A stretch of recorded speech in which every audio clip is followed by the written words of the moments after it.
Okay. Yeah. Thanks. Clarification there. Why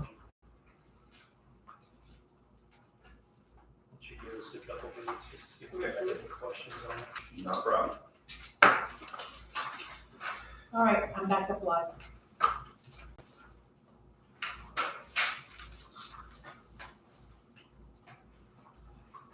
Can't see the date on the death certificates. What was that? What's the difference there? It's a hell of a jump. It's January what? Is that? That is. Probably January 1st to November 21st, because we usually do the books from January to November, and then December will be up to the next year, which is just how the county runs the book. So it'll be January 1, 2023. So it's basically all the year, the whole year except for December of death certificates. But you have to understand, this is the total issue. If you get a death certificate, you might have 15 or 20 different assets you need a death certificate for. If one person dies, you might have 15 death certificates. It's not the number of people that die. Yeah, so it just seemed like there was 538. We had 4,000. The number of deaths is there. I know that seemed like a lot. Yeah, you might get 15, depending on how many assets you have. You got, a couple of vehicles, you have transferred titles, you got to get death certificate, all of them. And you paid $15 for everyone, right? Yes.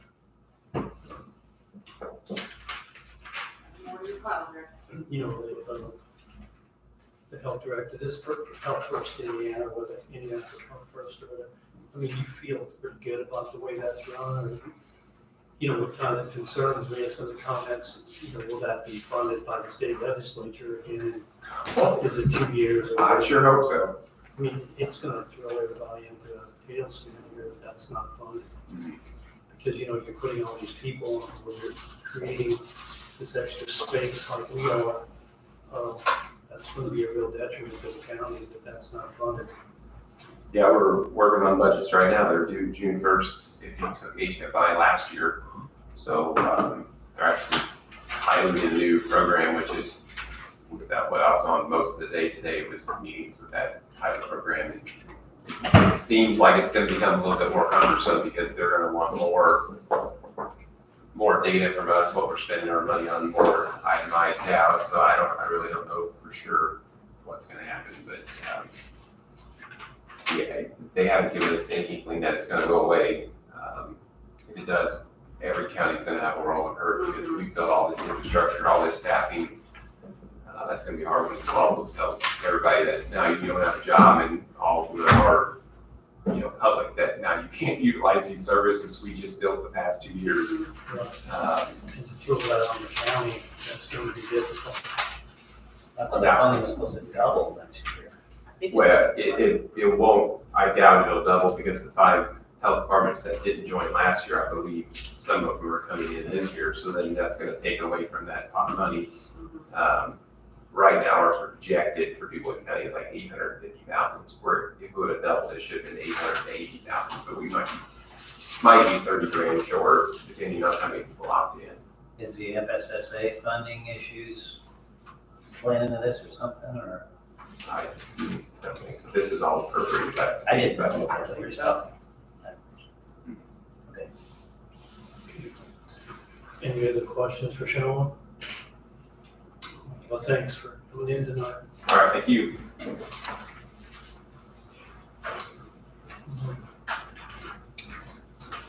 don't know if that's out there. Beth is, She switched times with him because she said she'd run late, but she thought she'd be here, right?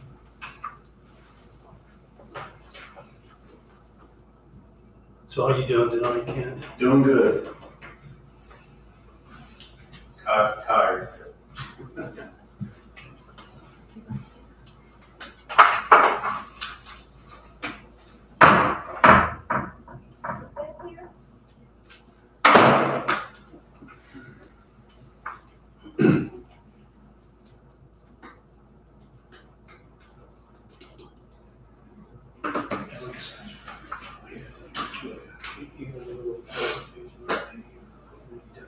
I can get these back now.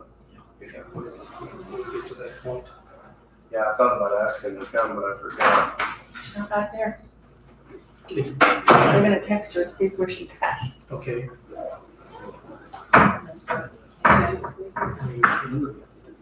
Is there paperwork that we need to look at here, or just for the offenders?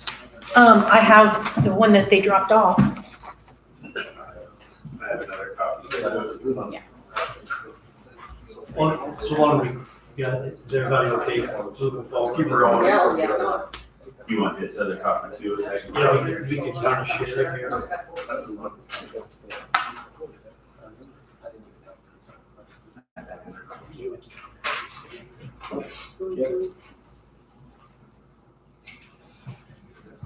See, this is all personal property. So these are personal properties.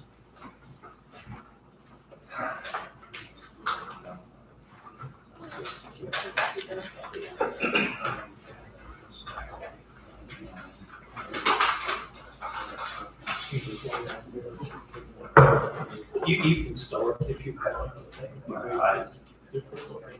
First of all, thanks for letting me come in and, you know, it's not my first year in here, but, I don't remember if this is my last year, if I have one more yet, but the tax abatement, it was, a lot of it was to do with employment, and we met our employment, what you guys said, or the guidelines. My brother came to the first one, so I don't, from what I read, but, we've been able to add employees again this year.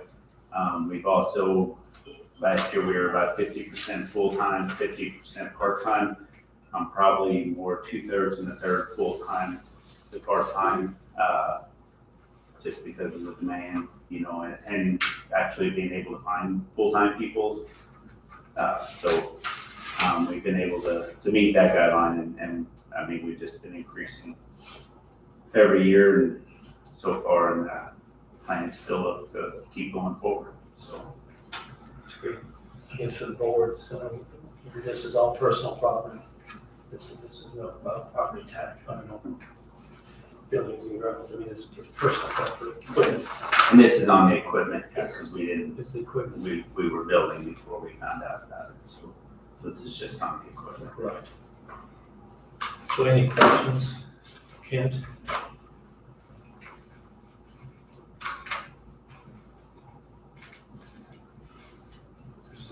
Makes sense. I mean, Do I hear someone move that down, yeah, move that down.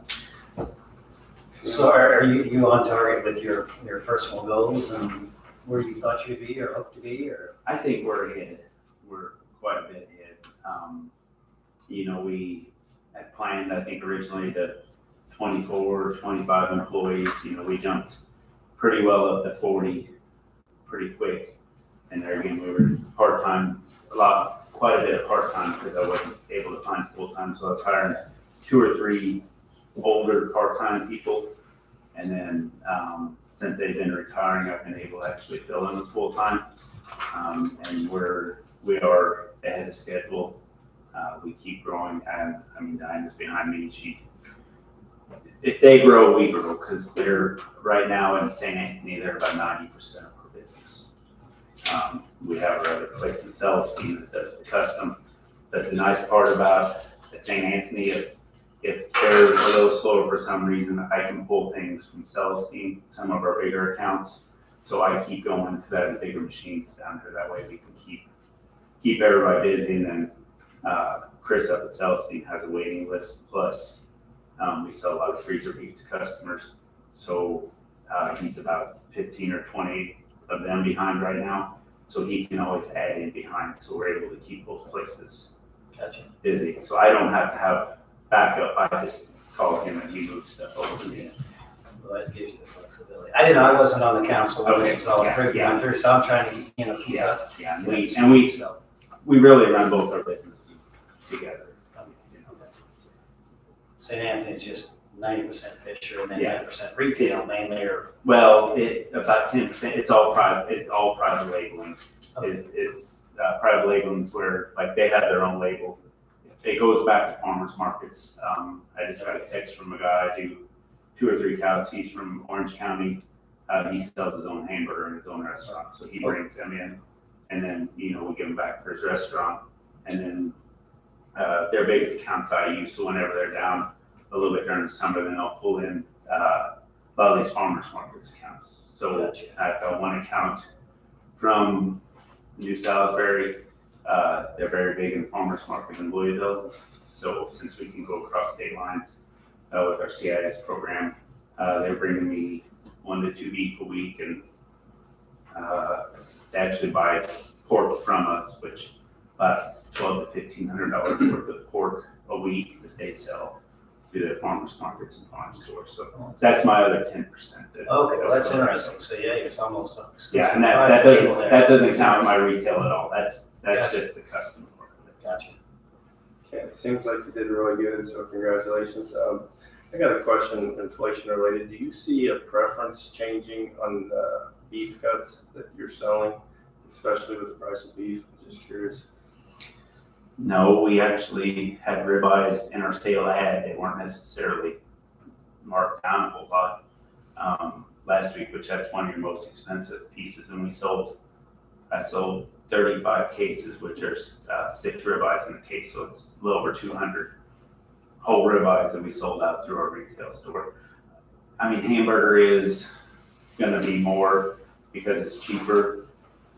Pork, we're selling more pork, and since we do all that there, and then chicken's just as high as what beef is right now. So usually between having pork, beef, chicken options plus the big freezer section, something's usually lower than the other. So that one might pick up, like when beef goes up, pork might pick up, and then if beef drops and pork goes up, we'll sell more beef. Stuff like that. So,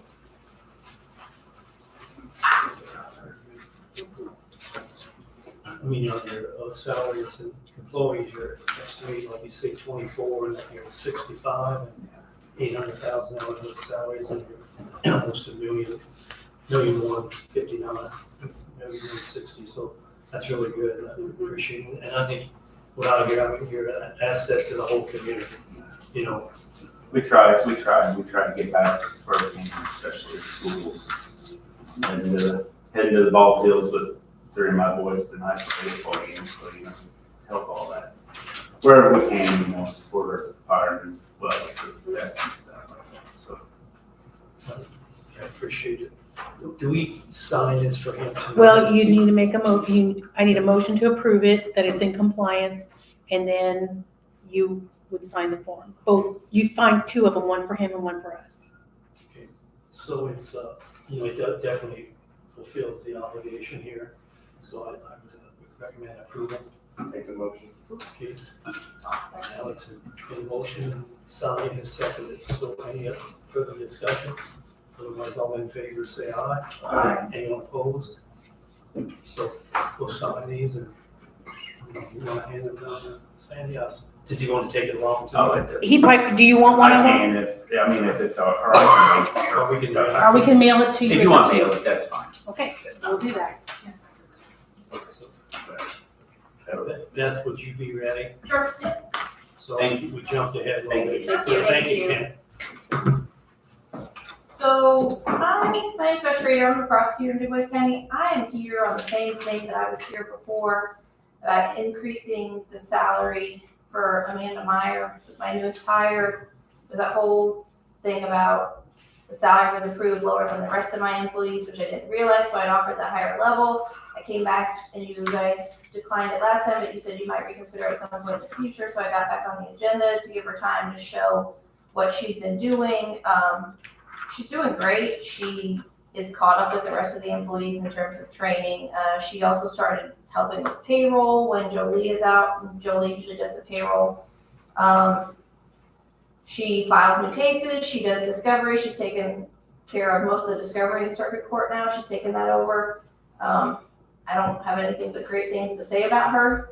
I figured it out from the next pay period, which ended after 4/20/24. So the pay period starting 4/21 of 24. It looks like there's 19 pays until the end of the year. There's $136.58 difference per paycheck between her paycheck and other employees' paychecks. So that would figure out to be $2,595.02. I'm just asking to appropriate that from pretrial diversion, just same thing I asked last time. I'll pay her out of my pre-trial diversion fund, so it won't cost the county anything, just so that she's at the same level as everyone else, so. Can you repeat those Sure. numbers? $136? $136.58 per paycheck is what she is less than everyone else. Bi-weekly. Yes. And then by my calculations, there's 19 pay periods left in the year. So that it'll be $2,595.02 is what I would need to pay her, the same as everyone else till the end of the year. And she started, what was her start date? Oh. January. Didn't she start in January? Oh, yeah, 'cause she was in a new position, January 1st, yeah. January 1st, okay.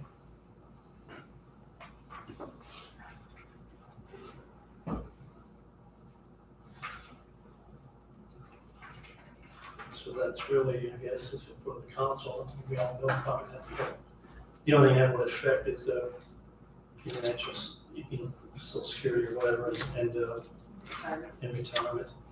Her, would be in addition to that. I don't have any of this advertised, so.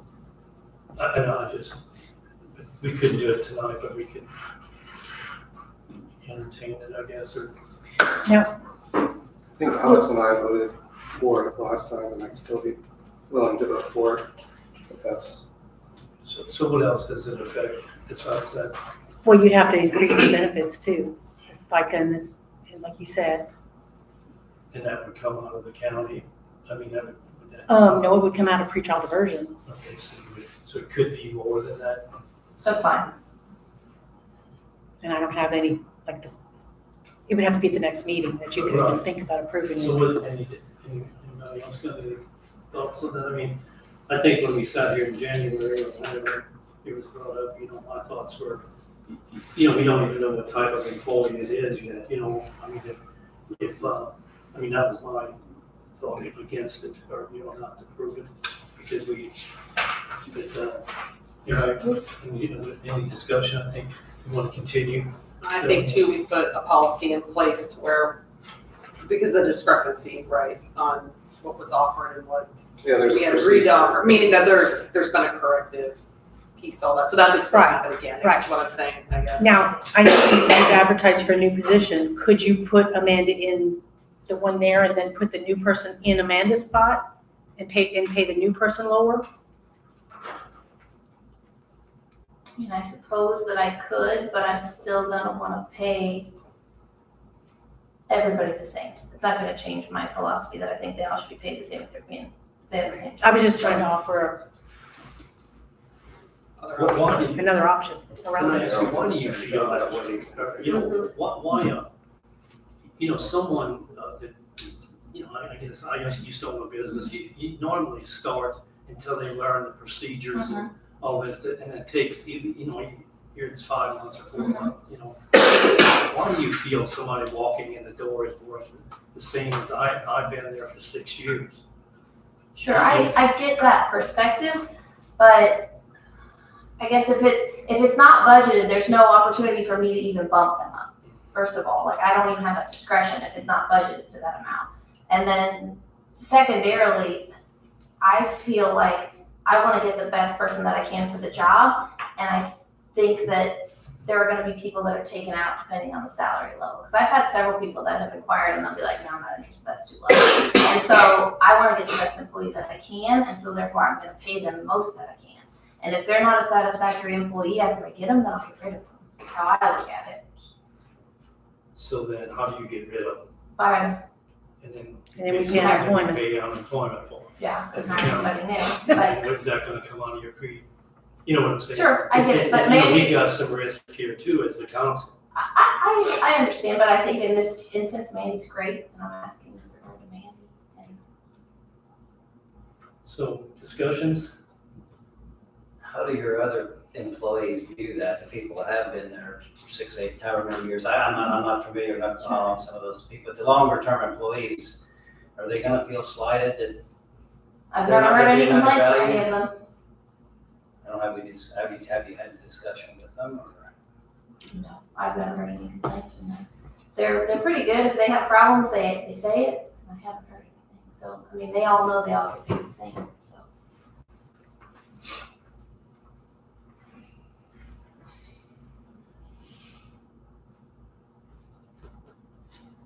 I don't know, I get kind of torn again on the same reason why we said no the last time. I just don't want to open up a Pandora's box and have this problem of tumbleweed. Is my only concern that I have with it. I think we've kind of taken a pretty strong stance on a lot of these. It is a little later in the year and we probably have a little better grasp on some of the budgets, but my concern is still opening up this door to what can come if we do it once. Is there concerns of other departments coming with other funds to bump up other pay? And that's really my only concern that I have. If we do this right now, who's coming tomorrow? So I don't know that answer, but that's my only concern that I have. The difference is that those departments don't have funds that they can fund it with, like I do, it's the difference, but. And I mean, isn't the original context that we mistakenly told her what her salary was gonna be?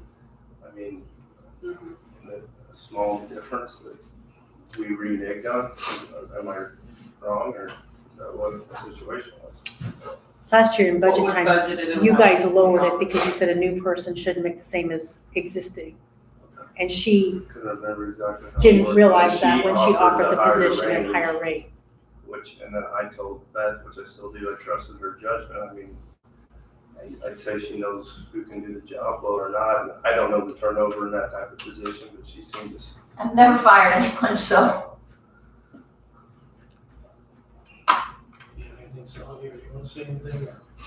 I know you said you can't, you won't have the leeway unless we up this, but it sounds like if we, to give someone a raise, but it sounds like if we bump this up, whoever you hire in, you're just gonna hire them at the highest rate. My thought would be, not the same brother, my thought would be to bump Mandy up and then keep the new person at the $40,000, see how they do, and if they do well, then bump them up to the rest. But, I mean, by that point, I'll probably be to the next Budget cycle. budget cycle, so, I mean, that is something you could do now. Yeah. You lost one of Yeah. yours.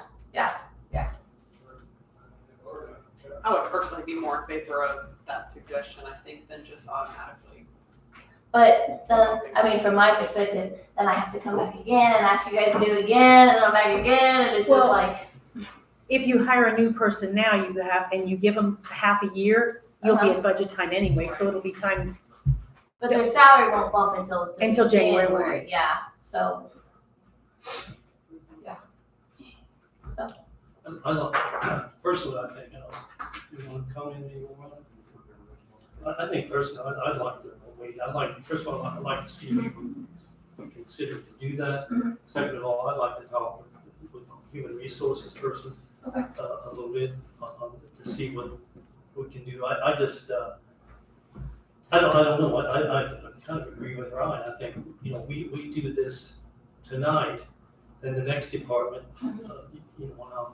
any department gets funds too, and they could use the same thing. It's just, I'd rather just table this for this month and just see I'd like to do a little bit more investigation and see if you would, and don't feel bad about coming in here to talk to us. I don't feel bad, it's just with my childcare and trying to figure all this out, it gets to be a lot coming in all the time, It's, so, but it's important. It's absolutely. important for all of us. Yeah. So, unless somebody's got some different, I'm not ready to call it to a vote, but I mean, if somebody can, if they want to make a motion. But, Can I ask one more question? we can do it tonight anyway, because we I don't have a show of hands.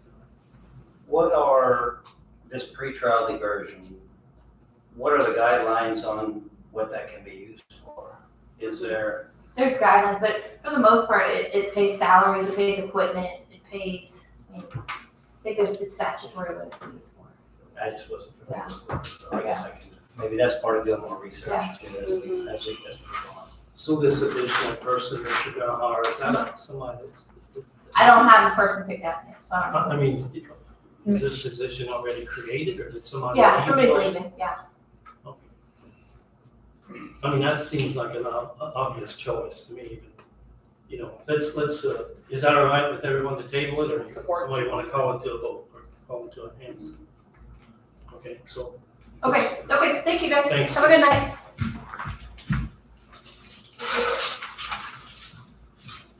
Diane, so you're next. Two copies of that. Yes. Yeah, just share here a little bit. Again, this is, personal property. Good, is what this was for.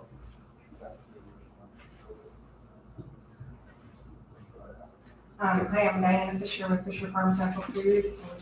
We're here with our tax abatement, the annual. And to be honest, can't remember what all I told you last year, but we are currently have 10 employees, and we have a college graduate that's going to be starting with us in May. So we're excited about that. She's going to be our agronomist. And so then we'll be up to 11, and then we are currently planning our expansion, which we're hoping to start this summer. And then once that gets up and going, then we're going to have more positions available in order fulfillment. Currently we have 2 open positions. And we're moving along on our Climate Smart grant that we received, which is a 5-year project that we're doing with the USDA in regenerative agriculture. And we are just about finished with our first year, and that's been going really well.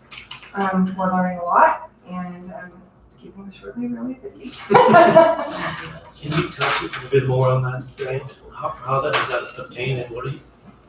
We applied, and we were one of 70 grants that were approved across the country. And it's a grant to basically show that cows can save the planet.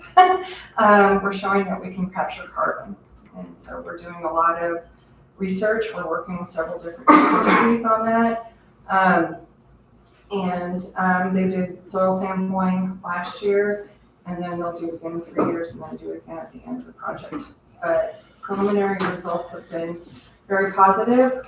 We have a company out of Bloomington that's doing so it's a third party that's doing the research, and then there's some professors out of Kentucky, Illinois, and Arizona that have been coming in and have been on this project also. Does that cause more work for you, a lot more work? It's yeah, I mean, but it's all good. It's something that we really believe in. We actually did 2 tours last week in the school groups, which was fun. We're also working with several different programs in Kentucky and in northern Indiana. They received grants to get local foods in schools. And so that's what our one of our tours was last week. It was school administration and school cafeterias, and they're coming in. And so one of the groups that is administrating it in Kentucky is based out of Louisville. And it's been really fun to see, like, South Spencer's on their Shoals, Perry Central, they're all buying our meat. So that's been kind of fun and exciting to see that it's been in the schools. The program that's been administering it in northern Indiana said that they have been reporting half as much waste in their food, in their schools that are using it. And the kids are coming back for seconds, which they said was way more kids are coming back for seconds. So that's been fun. They don't get steak, do they? No. No, they're doing things like ground beef mainly, pulled pork, roasts. They're doing a lot of roasts, pork loins, pork shoulders, things like that. Okay. The federal carbon program, are you proving carbon neutrality, or are you actually a net reduction of carbon with the cows?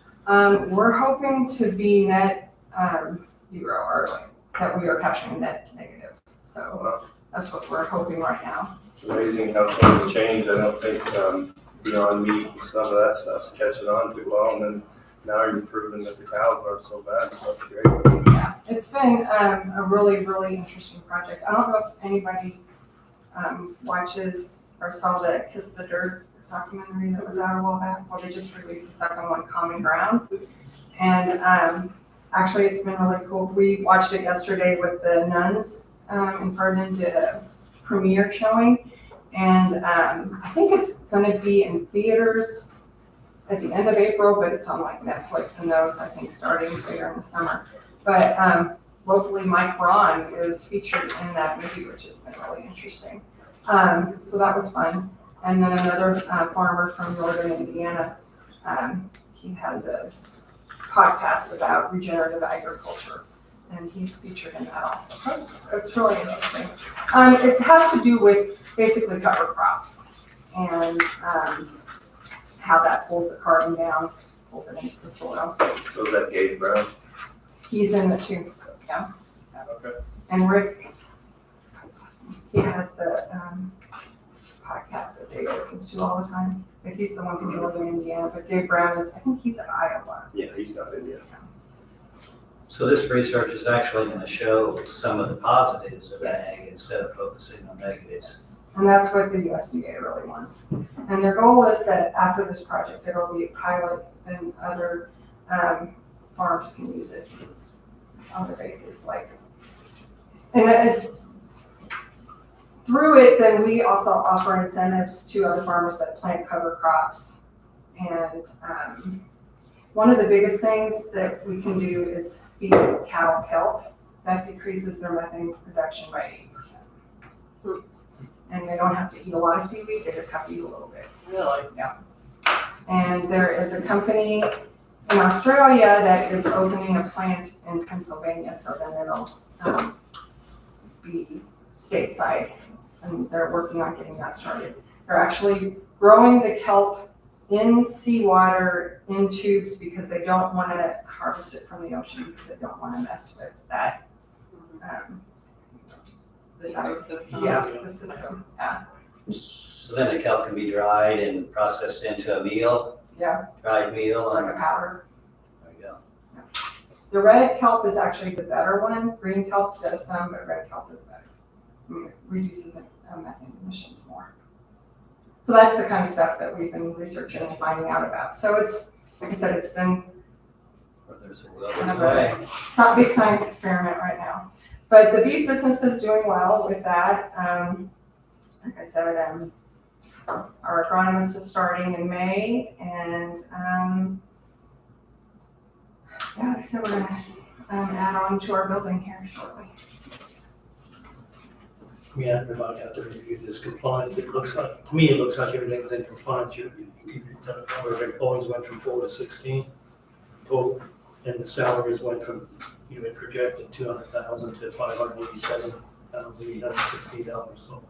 So, to me, it looks like it's in compliance. To me, everybody got a chance to look at it. Otherwise, questions again, and otherwise I'll entertain a motion to approve the abatement. It's a continuation of personal property abatement. I'll make the motion. Okay, Alex has made a motion, I have a second. Second. Doug has seconded, so further discussion. Otherwise, all in favor say aye. Aye. Anyone opposed? So thank you for coming in and explaining. Good luck with your grant process. Thank you. And your expansion. So can we want to mail them to her later on? I think that's another. Missed one, huh? No, I don't, that goes to the, I don't have to mail that. Once I get the copy, do I mail it or do you? We'll take it over there and take care of it, and then we'll get you your copies. Awesome, thank you so much. Thanks, Diana. Thank you. So Carla, I think you're up. Yeah. Not asking for anything. And if you could introduce yourself. I will do that. Carla Striegel Winter with the Du Bois County Solid Waste Management District. So I try to come to you guys just once a year to just kind of give you our year in review from last year in 2023, and then I've got a couple of things that I wanted to mention that are going on this year. I just got a little packet, and I'll go through each thing on that. So let me just get those to you. Thank you. There was a certain someone I said today that Carla always comes with interesting things, but I don't know. Cow belches are pretty interesting, so or lack of them. So I just kind of, before I go into our kind of year in review from last year, I want to mention, so this flyer is sort of our updated flyer for 2024. The little yellow sheet inside that is the 2024 sort of updates, the Saturdays that the process center is open, and we have the shred days and some different kind of information that we always kind of slide in there for the year. So just that's the flyer. Wanted to mention that our national the drug take back day is this Saturday. So would love for everyone to please kind of try and promote that the best you can in the next week. And then I'm on the Patoka Lake Watershed Committee. So Patoka Lake Watershed encompasses from the headwaters of the lake, the entire lake, and then just beyond the dam is considered Patoka Lake Watershed. Been on that committee for a long time. That's the ones that do the big cleanup every year. But we are doing a National Trails Day event this year. It is in Orange County, but we do have 3 counties that the watershed covers, and we're trying to get a little bit more of the Orange County folks involved. So lots of Du Bois County folks involved, which is a great thing. But just kind of wanted to let you guys know about that too. That's coming up June 1st. While I'm talking about Patoka Lake Watershed Committee, I just want to mention that we're under a grant right now that the regional water office applied for. Okay, so that grant is paying for a watershed coordinator, and so that's for 3 years, and so she's in her 2nd year of that grant. So she's starting to do a lot more for us. So she's the one that's kind of working on these different events and flyers and things. But one thing that we talked about doing is kind of a VIP tour and media tour of the Patoka water facility, the treatment facility. We did that a few years ago, so some of you might remember that have been around a little bit. So you guys are all going to get invitations from Emily Russell. I believe she'll be sending the invitation. She might have me do it, but they don't have a date set yet, but it'll be sometime in May. It probably will be during the middle of the day, so apologies for that. But just kind of, you will be getting an invitation to come on that tour at some point. Yeah. Are you the Carla that's the head of the mustard pole? Yes. And that is one of my Striegel winner. Yeah. Yeah, I know you're Yeah. saying, but on a commercial where I caught it, I'm like, I'm sure that's Carla Striegel winner, but I don't know because it didn't say your last name. But I wonder. Yes, absolutely, and that I do. That is volunteer work. That's not associated with my position with the county. Yep, but yes. So, yep, that's me. But anyway, I just kind of wanted you guys to be aware that you will be getting an invitation, and they haven't settled on a date yet. It's the staff at the federal U.S. Corps of Engineers office and the staff at the water facility are kind of working on that together. So there will be an invitation for you guys to do that tour. And of course, you would be more than welcome at any time to schedule a personal or private tour if you can't make it to this one. Yeah. And a good tie-in with that, you're talking about the Corps of Engineers tomorrow night at 6 o'clock at Du Bois Fire Station. The Corps of Engineers will be there for a public meeting. I guess, yeah, was it 30 years? They haven't updated the whole goal and premise and the reason for Patoka Lake being developed, flood control and whatever I think flood control wasn't recreation. But anyway, they're having public hearings tomorrow night at the Du Bois Fire Station at 6 to update those plans moving forward if people have strong ideas, goals, things that they would like to see incorporated in the long-range planning. Yes, I saw that, and I would love to be able to attend that just on a personal level because I feel like I have a close connection with Patoka Lake. So I hope that they are going to do more than just one meeting and have more input than that because, but anyway, yeah, that's what out of my garlic mustard full effort to say for us. So I already committed. But yes, that is a really good point. Yes, absolutely. I mean, that's important. It's not, I saw that it's been since 1974 since they updated their master plan. It's a rare opportunity that the Corps of Engineers asked for input. So I'm saying this is an opportunity. I think this was a good time. Yes, and that is, I agree. That is, yes, that is very, very pertinent, so. Anyway, all right, so, I just, then the last document, so this is the first page of it, okay? So this is kind of my 2023 in review. The solid waste districts have to do a lot of reporting, more reporting, like different types of reporting, and this is an additional one that we have to do that just kind of summarizes the things that we do, and I'm required to have this on our website, so it is at the bottom of our homepage.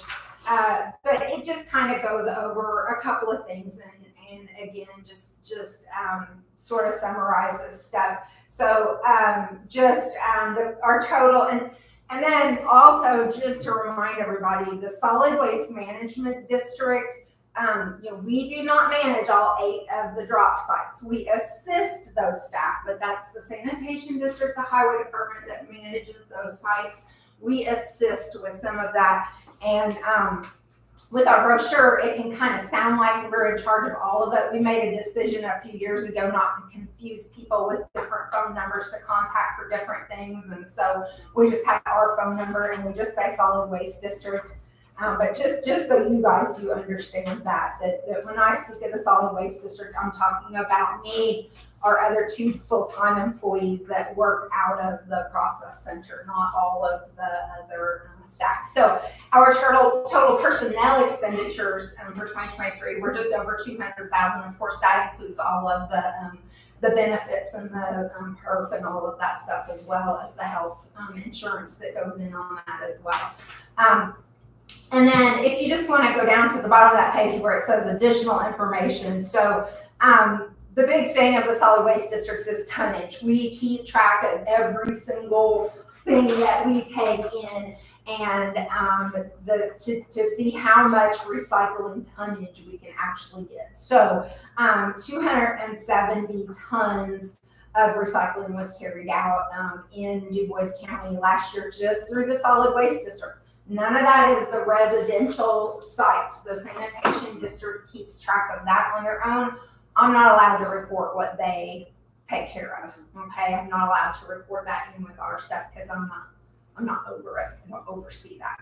So I just kind of want to mention a few things. I'm not going to go into this, but this is basically all the different things that we recycle that I keep track of separately.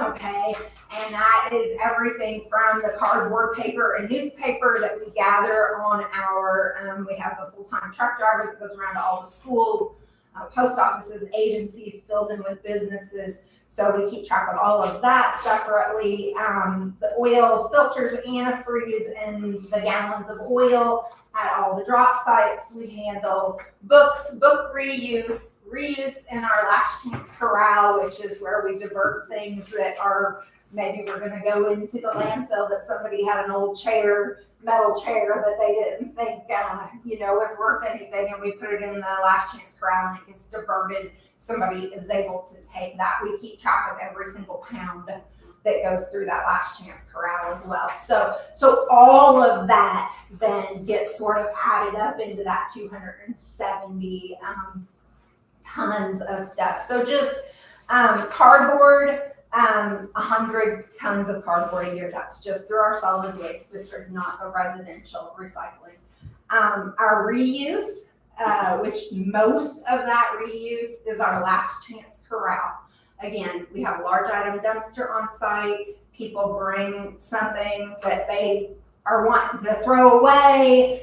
We say, well, we'd like to put this in our last chance corral. And then if somebody comes and picks that up, we ask them, okay, that weighs about 20 pounds. We write the 20 pounds down. So almost 2 tons diverted through the last chance corral last year.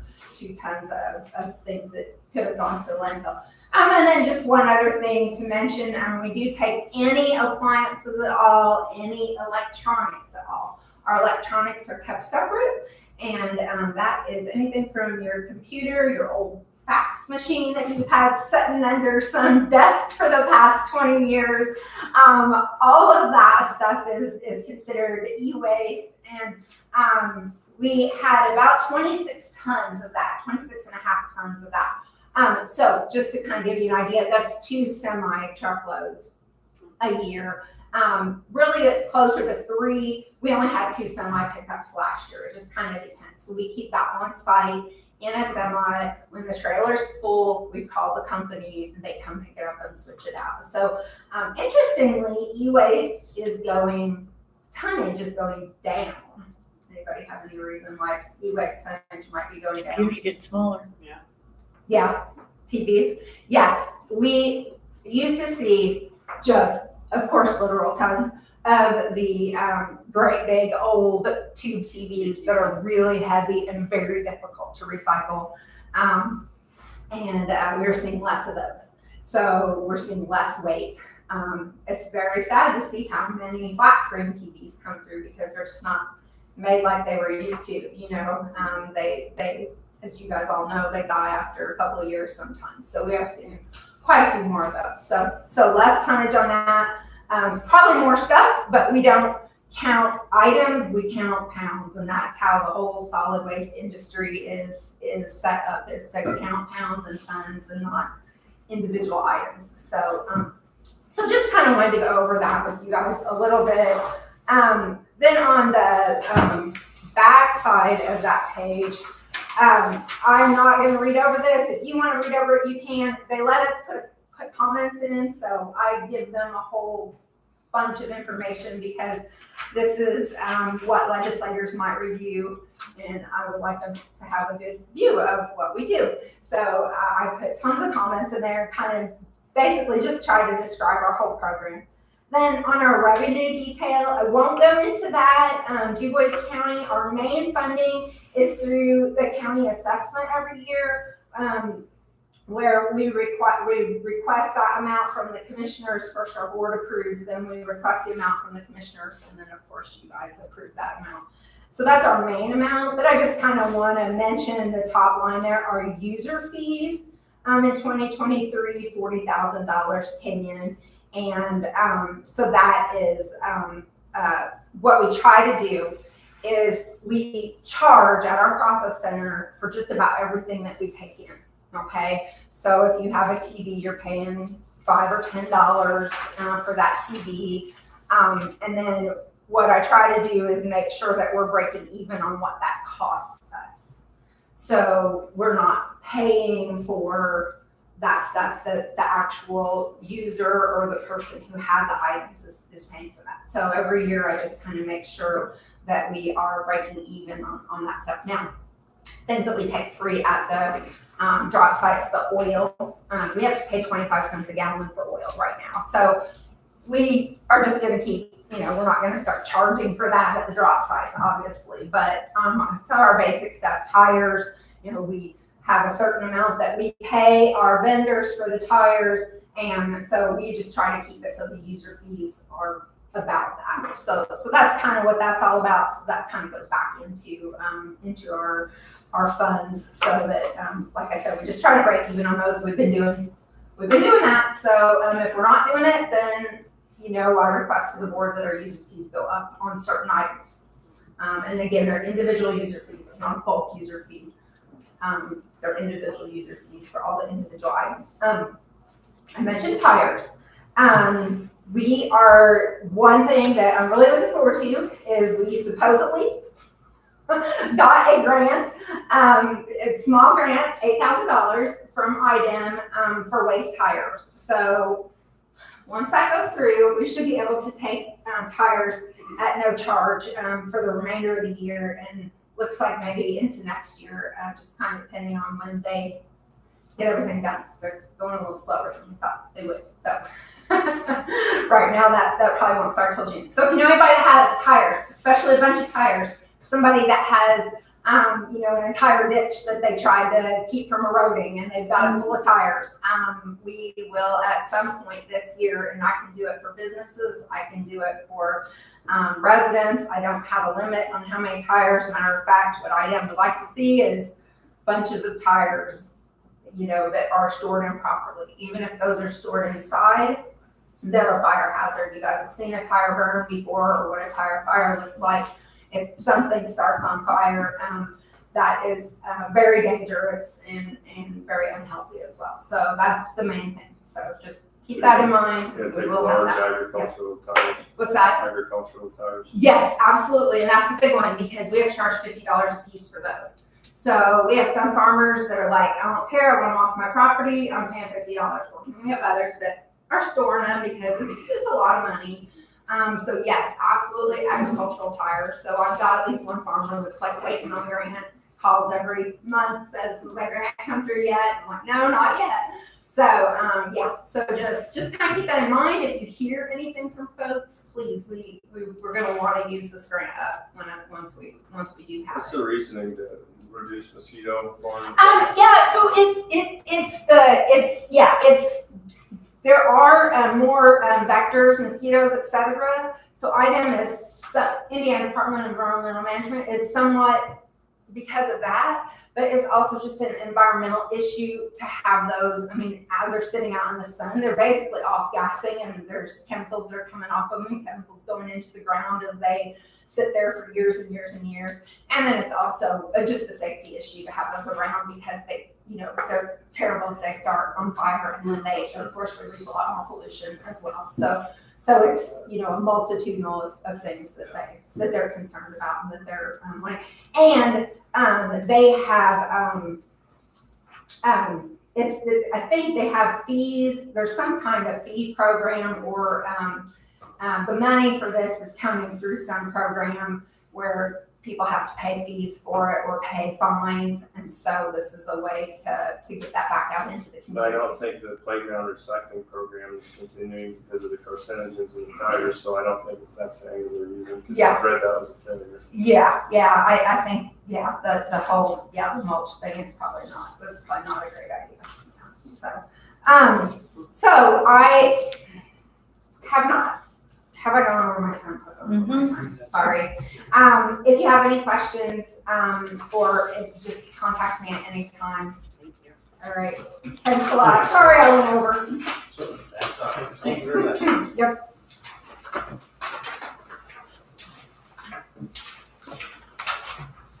Apologize. Oh, you're good. Yes. Sure. It helps me write them. I know it does. I'm going to give you a packet. Yeah, these are copies. Grant has the original. Let me make sure you have with everything in it. Actually, I ran out of Okay, the good one to see thing you guys that again. was It's the. time flies. It's hard to believe we were in here a full year ago. Andy Sager, and Chief Financial Officer and Vice President of Sales for Wabash Valley, here to report on progress with our abatement for our new cooked egg plant, which I guess you guys approved a year ago. I think it was $63 million in total, $24 million for real property and $39 million for personal property.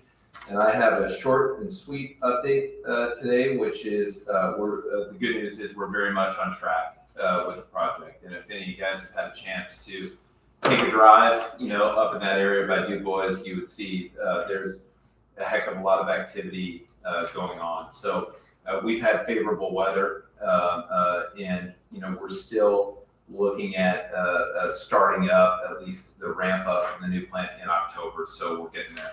It's been quite a project. You'll see on the forms as of 12/31/23, we had spent about $22.7 million capital, $7.2 million for real property, $15.3 million for personal property, for a total of 22.7. And we had hired 4 of our estimated 31 new employees. If you look at, I brought in the numbers because I think it's helpful. If you would look at spending through April 18th, so it gives you an idea of the first 3.5 months of the year, we've spent an additional $12.7 million, so another $3.2 million on the real property and $9.3 million on personal property. So if you look at to date, we're at about, if I round the numbers, about $11 million on real property and about $25 million on personal property. And I think as of today, we have 6 or 7 employees hired. These are key employees that we've hired well in advance, of startup. And so we're over halfway, well over halfway, if you look at it today. I don't think we have any concerns whatsoever with meeting the target of the $63 million and the 31 new employees. And I think that there will be, some of that will be back end loaded. And I've mentioned to Angie and Sandy, we talked about this when we originally did the abatement. When we do a full study with our accountants, which we'll do it when the project's complete, we could have some movement between real and personal. You know, there's some items that kind of fall in gray areas, you know, where those dollars can move. And I've been very upfront about that. That would be like, you know, big pieces of equipment that are bolted down or mechanical, or the accountant's ultimately going to consider that real or personal. So we could have some movement in between. But as far as the numbers on the whole, I think we'll meet or exceed the targets. And everybody, including our customers, are really excited about the project. So that's really kind of the update. I'm happy to answer any questions. And I did mention, you know, to Angie, because we would do this in Jasper, if when the project is complete, you know, if you guys would have an interest, you know, in taking a tour or seeing the site or anything like that, because it's a very unique project, obviously we'd love to do that. Looks like your average wage is really high and kind of blows the county median wage out of the water, so that's really impressive. I mean, obviously I can't break down, but just some rough figuring off that, looks like you're paying those people pretty well. Yes, so I think there's probably two elements to that, Alex. Number one is we've obviously tried to put some of the key folks in place earlier on. Okay, so we have our general manager for the site, our head of maintenance, and our assistant general manager, a couple more folks in the maintenance. A lot of the key folks that need to be involved kind of from the ground up, you know, have joined early on. But I also don't think we're going to have any trouble meeting kind of the wage targets. I figured you might be a little front loaded with hired people. But yeah, that's good. Yeah. It looks good. I was up there yesterday. I took a drive, so it looks really good. A lot of action. A lot of action. Yes. Right?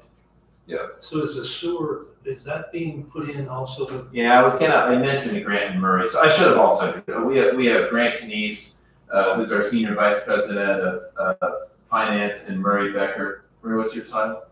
We're not big into titles. Murray does a lot of everything on the finance side. But the three of us obviously spent a lot of time in the abatement. So that's a really good point, Mike, that I was going to mention is there is another, call it probably $10+ million of capital spend that's not included in the figures that we presented, probably $10 to $15 million that would include our initial purchase of the land and all that before we knew what we were going to do with it, you know, which was well in advance of us coming from the abatement, so we excluded that. And then between Patoka Sewer, DuBois Water, and then upgrades to our pre-treatment facility, there's another $10+ million of capital expenditures that are going on right now. And you see that through the community to upgrade and add capacity to all of those groups. And they're all groups that are key partners for us, no doubt. But I think there will be ancillary benefits from that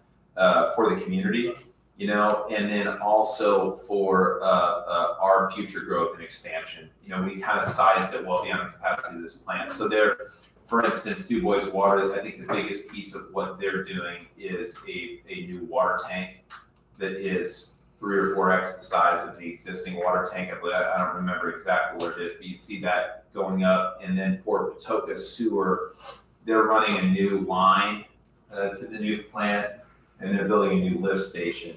You know, and there's some other pieces. So there's a lot of there'll be other ripple effects, you know, for this project, which I think I talked about, we anticipated. And obviously none of those are included in the abatement. You know, those groups have done their own things, but they're key partners for us. It's a great benefit, really, for the whole community up there. It really is. So We're working at it. Yeah, thank you. I don't know any other questions for Andy. Okay. Otherwise, I think, you know, what I see here, I mean, it's I don't know how this works when it's under construction. You know, do they only get abatement? Would they be taxed when it's completed? It has to be certain percentage, and then you get it on that, and then I think they calculate it. It's beyond what I do, so. Angie helped us Yes. with the front, because we had a number of questions. We talked to Bill Kaiser with Angie, and I think we're in touch with her, so I think we're fine. what we're doing. Like when we originally bought the property and tore down, a big chunk of what was over there, we had to do like an affidavit of destruction, and then they do a new value, and that's like your baseline, but we didn't even know if we were gonna preserve any of the facility, and so I think we started with a zero value, and I assume, once it's completed, then we'll figure it out. And like I said, I think that there could be some movement in between the two, personal and real. There are some categories that mess on the whole, it'll be at the dollar amount or above.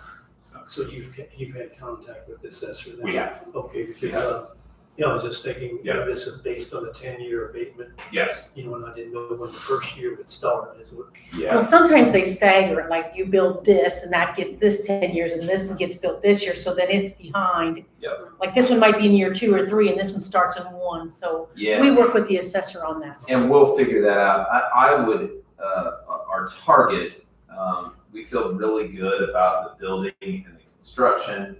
On the equipment side, there's a couple pieces we're working on that are out of our control, but what we're targeting is to begin our ramp up in October, November timeframe, and it'll be a lengthy ramp up, as we bring products online and all of that. But I would anticipate, our goal would certainly be for the plant to be, within a number of months, running full blast. If I had a chance to review this, I see that it complies with everything, so. Then you guys gonna speak, or what, did you say something? Yeah, no, Grant's got the originals. Oh, Yeah, okay, for so us. you had pointed them briefly, and so I didn't know if you were trying to get them on. No. or not. Okay. You guys have anything else? So, hearing nothing, I'll entertain a motion to approve the compliance with this abatement for property tax and personal property. I'll make that motion. Okay, Ryan has made a motion, I have a second. I'll second it. Gerald is second, so further discussion. Otherwise, all in favor, say aye. Aye. Anyone opposed? Thank you for Thank you guys very much. Thank you all. Sandy, do you get the originals? If you I let them signed. sign those and then we'll get copies to you is what we've been, They're signed.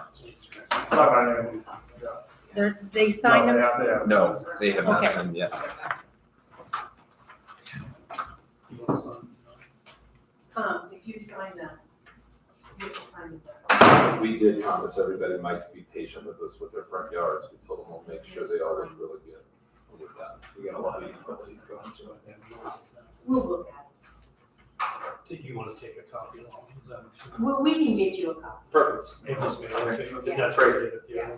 Thank you guys very much. Thanks. Really appreciate it. Thank you. All right, take care. Appreciate Thanks. Okay.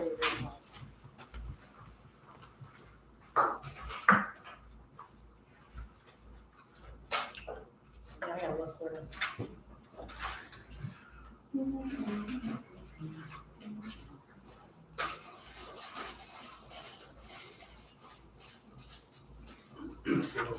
Yeah, it's this last one. You say that they are in compliance, and then you sign it, and then I have to test it. So here. And then the signature on yours. Yeah.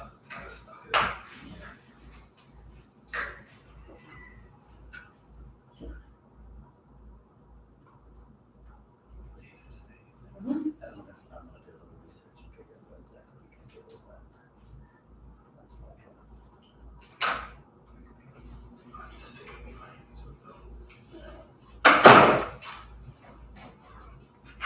Yeah, and then if you do this one, then I'll have an application. We can do it later, it's up to you.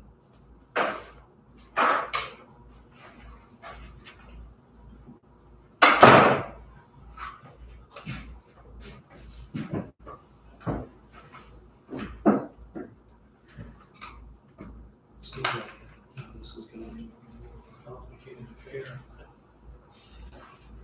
Won't be the first time.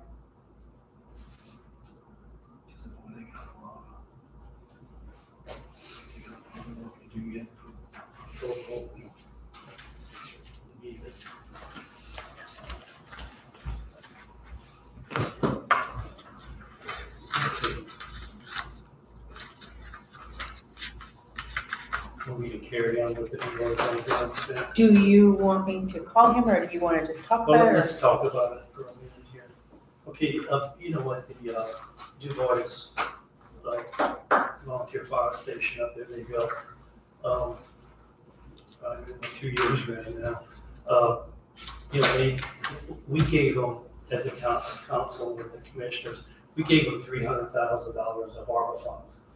And in their new construction, they were to build us a bay for the ambulance and living quarters up there. So what they determined here last summer is in talking with Ryan here this morning, they had to keep in the ambulance, they got medical drugs and stuff that they have to keep between 70 and 72 or 75 degrees. And what they're having trouble with last summer is the bay where they park the ambulance is becoming 80 to 85 degrees. And it's spoiling some of their meds. So what they did is they went out and got, I think one of the firemen up there, Mark Humphrey, I think went out and got a quote from Goodars Plumbing and Heating to provide a heating and cooling system, you know, I guess like a residential unit with an outside condenser.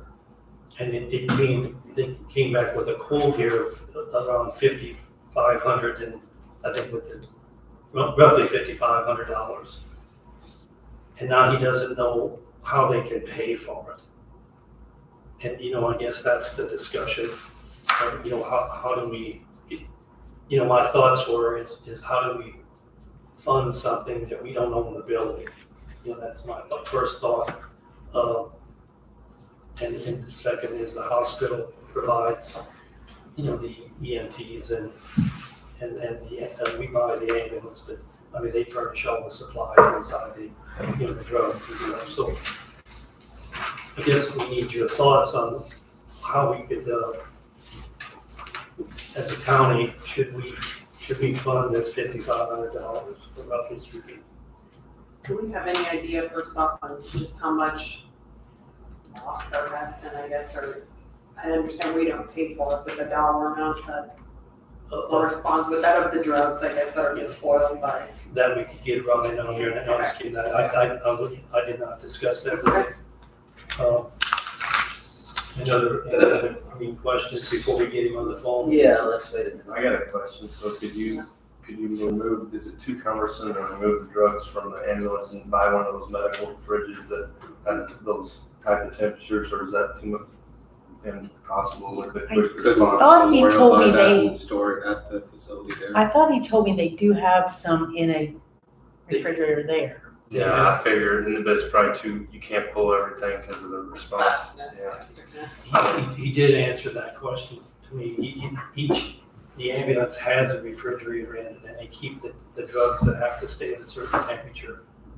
Those are in that refrigerator, but he's saying other drugs. Surplus It gets drugs. to be 85 in there.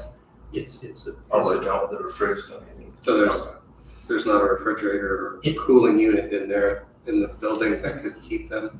well, And memorials or I guess. he told me, Keeping this you know, the tonight. residential unit, and we never, when we were up there that night, we couldn't get in there. Get in that portion. They were sleeping or something, I don't know, but anyway, they tried to open the door to the residential part of it, to try to cool it, and they said that wouldn't work, and then they bought like a through wall, you know, kind of a stand-up type air conditioning unit like you put through a wall, and they said that wouldn't keep up with it. So he just, you know, it's too big an area, I guess, and then you're, So I don't mean to ask like the most rudimentary question or beginning question, I guess, but was this something that just was overlooked, like in the initial construction of it? Or, I mean, that may not be as easy to do as what, I don't know. no, I was wanting to go with rudimentary with Meredith. You know, DuBois owns, does the new Northeast DuBois Fire District own the building? yes. And then does the hospital rent the space, or is that just they're using the space that we helped them purchase. I don't know if they ran it. I I don't know know we if there's any paid, I rent. looked at the budget this afternoon, we paid the utilities, or we help The offset. county pays the utilities, or what would be roughly our portion of the utilities. That's part of our right? budget. I think Okay, we- I remember that now. I think we housed our ambulance free in their previous fire station, so Okay, but now we help fund with the we utilities. gave them the money, the 300,000 when they were building, and I think we do utilities. How are the other facilities in the county? Are they all air conditioning? I guess I don't know the basics either, where other ambulances are. Huntingburg's got one that is air conditioning. It's on, streets skipping me, but it's on that Y behind health equipment there. Okay, He acted like they were all, at the hospital and the other ones are all temperature controlled. but this one is not. This is not. This is that's what I was getting at. This is the But only one why that's is not. it though? Why is it not, like, from the beginning? I asked him that, I had the same question. He told me that they weren't involved in the construction of it, during the construction. They didn't ask the EMTs what they needed. They just went ahead and built it, more or less. Well, And They were probably thinking fire trucks don't need air conditioning, why would an ambulance? because the big bays of the fire, right, the big fire. So the fire station is not air Right, conditioned. it's only that office end, and then there's residential Okay. at the two ends of the building. And for some reason, he's saying that, I don't really know the direction, you get kind of turned when you get up on that road, but he's saying that in the sunset, it gets so hot in the evening that just shines like a thing. And they can't cool it. In the evening is when it really hits them. So I'm gonna guess they've approached Northeast Two Board. The fire district owns the building, Yes. so have they approached the fire district and they're just kind of looking for help from the county, or? Again, we could ask him that. He acted like the hospital probably would not pay for it. That's what he told me on the phone. I don't want to talk for him because we can ask him that question here when we call him. And maybe we need to call him, but I'm just trying to, so we don't waste too much time. Yeah, that's right. But he acted like the hospital. I said, wouldn't that be the hospital's responsibility? He said he acted like. Do we know, Alex, in Huntingburg and the other places, how that's set up? That's an old block building, the one I'm talking about. I think there's a window in. I can't say for sure. I don't pay attention, but it may be central air, but it's got air conditioning. The one in front is newer. And see, I brought that up about, let's say Ferdinand, he goes, well, if we go to their town council, they probably have to take care of it.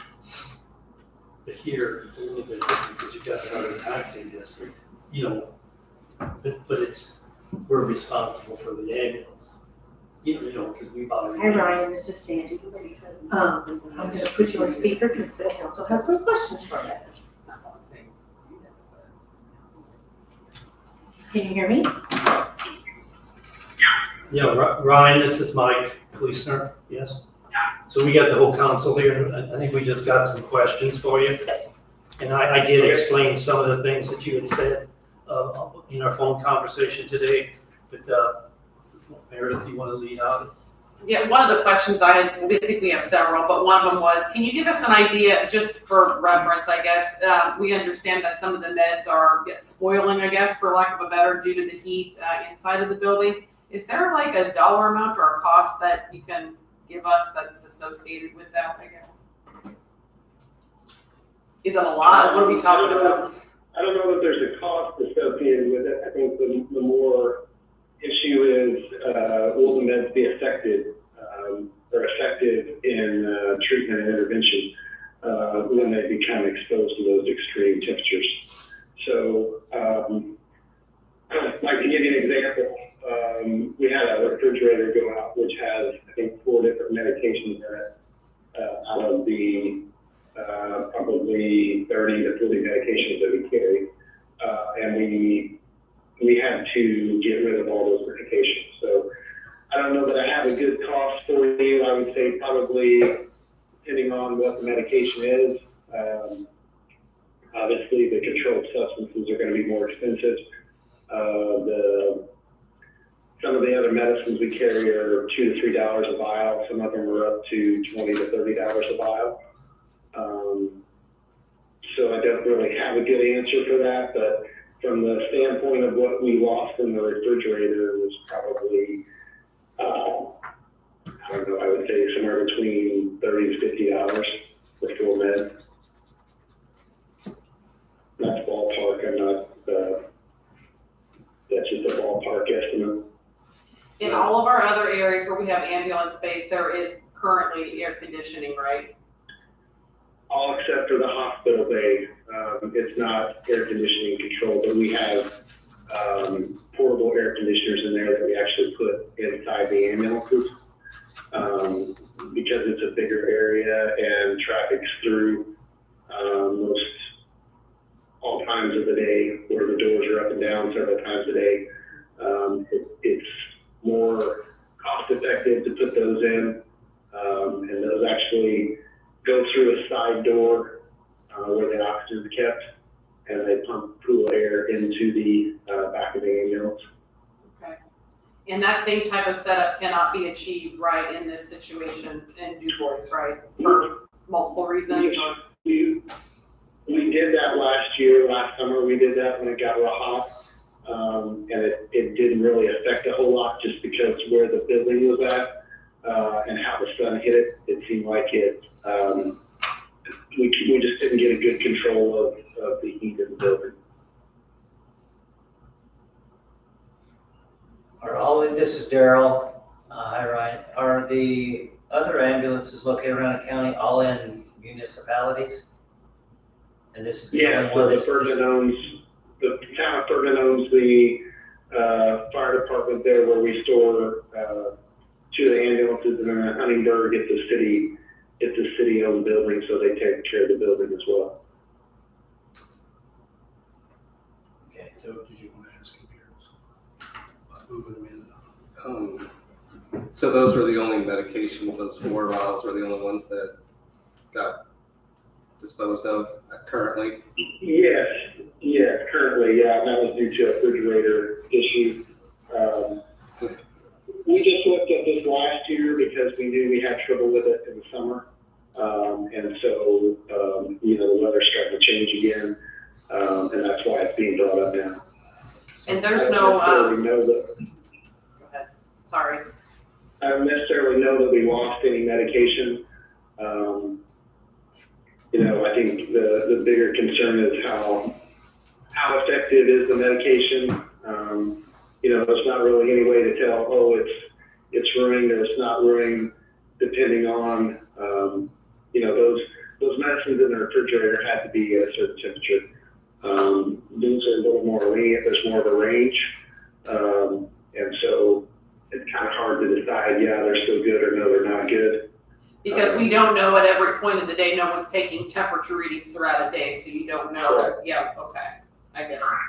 Correct. So are there any options? This is a question that Doug had, I'm just closer to the phone, but is there any way, and maybe there's not due to the nature of what an emergency is, but can they be kept, I don't know, what were you saying, Doug, like in another, like a refrigerator or some kind of quickly to transport, or grab and go, or maybe that's a is there a way stupid to have question. a larger refrigerator or something like that it's in the Bay Area? Apparently it's too difficult to go back and forth between the two, residential and Bay Area, so there's issues there. So is there a way to have a refrigeration unit that just stores those and not have cool the whole area? It seems like that would be a more cost-effective option. Maybe. Potentially. I know grab and go and stuff, it probably doesn't make for Yeah, that's going to be very ideal. that's going to be the thing. If they, if they forget it in an emergency, then they're not going to have it. It's kind of the issue. This is potentially, we can try something like that. This is Daryl again. I trust your judgment on this. In my opinion, it's more of, are all the other air conditioning units or all the other facilities that are air conditioning, is that basically the responsibility of the building owner to take care of that? That would be more my thought process. I don't want to micromanage you. You know what's best as far as running the ambulances, so I support you on that. I guess do all the other facility, the people that own the buildings, are they taking care of the maintenance and the air conditioners and things of that nature? Yes, when we have issues, we call the town manager, Ferdinand, and then there's a guy over at the city, Dave, can't think of his last name. He's a first responder on the fire department. He takes care of the building over at Huntingburg Forest. That's Dave Kissling. Yeah, that's right. So I don't, this is just me talking my opinion. It's almost like this should more be the responsibility of the building owner, if that's Northeast DuBois Fire District, just to keep things uniform. But then if we need to support them on something, you know, then that's a more, because I want to support the fire departments in any way we can, creative, coming up with grants and things of that nature. But is that more of a proper way to go about it, keeping everything uniform, or instead of you having to come to us every time the air conditioner goes out and then we need to fix maintenance, we need to keep it standardized throughout the county maybe, and then if Northeast DuBois, whatever, if they need help with something, then that's where maybe we should be involved. Yeah, I agree with Daryl too. I don't think that the cost or what's proposed, this estimate is such a terrible compared to the amount that we might have contributed before through funds. I think I just want to understand the process Have you too, talked like to who should be responsible for it. Have you talked to the DuBois Fire District Board, or? They know that we're doing this. My question to them would be, we haven't had this happen, but say what happens when the garage door over there has an issue that needs repaired, who's responsible for that? And I don't know that I have an answer for that. We've never had that situation happen yet, so you know, in those other municipalities, the town or the city takes care of it. But we split those buildings to a point where we pay the electric, we pay the gas, we pay all the utilities separately. So before we kind of split that with the fire department. Now we're not doing that. We have our own service, from electric service, water service, internet service, all those type things. Phone service is all split out. I didn't realize that. The EMS, and they have their own. So I don't know. That would be a good question that I haven't really talked to them about yet. Well, I think you bring up a good point there. This is not just a one-off thing. We need to probably, and I'm happy to get involved with Northeast DuBois with Fire District. I know Ruth has retired, and I met the other gal, sorry, I can't remember her name, but that's responsible for that. But maybe we need to get involved and try to set up some type of procedure. I don't know, what does everybody else think on the council? I think it's similar to the school board situation. They have a school board, but we kind of, they have their budget. The only thing different with this is maybe we have to supply some of the money for the budget, but we kind of, you got Terahashi coming in and reporting to us, and they have their own entity of the school board, so. We're just having a discussion. I know, and I think maybe. you're right. I think it's a similar situation potentially because of the uniqueness of that area. Maybe I'm wrong, I don't know. Well, that's kind of what I'm getting at. What's everybody else think about that? I mean, this is a bigger topic than an air conditioner, I believe. Yeah. I agree with that. They need some sort of memorandum of understanding of who's fixing what. So what was the agreement though? It sounds like there was a specific agreement when we gave the ARPA funds that we would be responsible for heating and cooling or the utilities or I to think some they extent. built it to be separated. Is that correct? I mean, it looks like it in our budget. That's what I was going to ask him here. Ryan, in our budget, we have utilities for Huntingburg and DuBois. So why wouldn't we pay Ferdinand's utilities? I'm just asking. Yeah, I don't know. That's the way it was set up whenever I took it over. So Ferdinand got a bigger heart than. I don't think so. When it says utilities, though, I think I would have to double check with Amanda, but I think we only pay for like internet service. I don't think we pay for electric, water, or any of that type stuff from Huntingburg. I know we don't for Ferdinand. Most everything I think is like internet service, phone line, that type of thing. I don't believe that we pay for electric or water at any of those. I mean, we budgeted with Amanda for that. Is it maybe because it's incorporated instead of town or something like that, we pay for the unincorporated. Du Waynesburg, Bois, smaller. He's saying the opposite though. He's saying, I mean, we put in, I mean, we budgeted 15,000 for utilities. He's saying that's probably just internet Okay. and phone lines For and the that two. stuff, not Not, gas, water, sewage. so how could we check into that, Ryan, or do we wanna? Because, I mean, we I can could, verify that with Amanda tomorrow. why don't you do that and then? I think we could say that something needs to be done here, we just need to understand the mechanics behind it, I guess. But we don't want medications to go bad, though, I mean, absolutely not. So. Because, 5 years from now, when, or say 10 years from now, when even the residential unit goes down, who's gonna pay for it? Who's gonna pay a new one? You know what I'm saying? I think we should have an understanding of that. Like you say, the garage door, Yeah. I mean, there's other miscellaneous things that could be costly. Yeah, this very well might be something that we need to be supporting, we need to be doing, and I want to support the fire department, I want to support for the ambulance. We just need to probably get, Well, we just, get these questions answered and do it right. right, and we, it's tough for, in my mind, it's tough to spend money on a building we don't own. You know what I'm saying? I mean, if that's the way we got the agreement, then I'm fine with it, but I mean, we don't own the building, it's a county. So are we needing to look up? what There's old something, bids there were was on some these? kind of agreement when we gave him the 300,000. I'd have to go pull it. I looked for it, I didn't have it, but There's something, I can pull it. and I'm sure we had to have something, because all those ARPA funds were gonna be, audited, we couldn't just spend the money. We need to do some more research and do it right, but I mean, I want to support them up there if that's appropriate, and take care of it. Ryan, why don't you just try to find out what you can, and we'll try to look in on our end, same day to look at it, see what kind of agreement we have, and go from there. Okay, I'm not saying we're against, I don't think any of us are against it in any way, shape, or form, but we can't spend money that. no, I totally understand. I think from our standpoint, I'll get what we pay at each location from Ferdinand to Huntingburg to Du Bois and get back with you.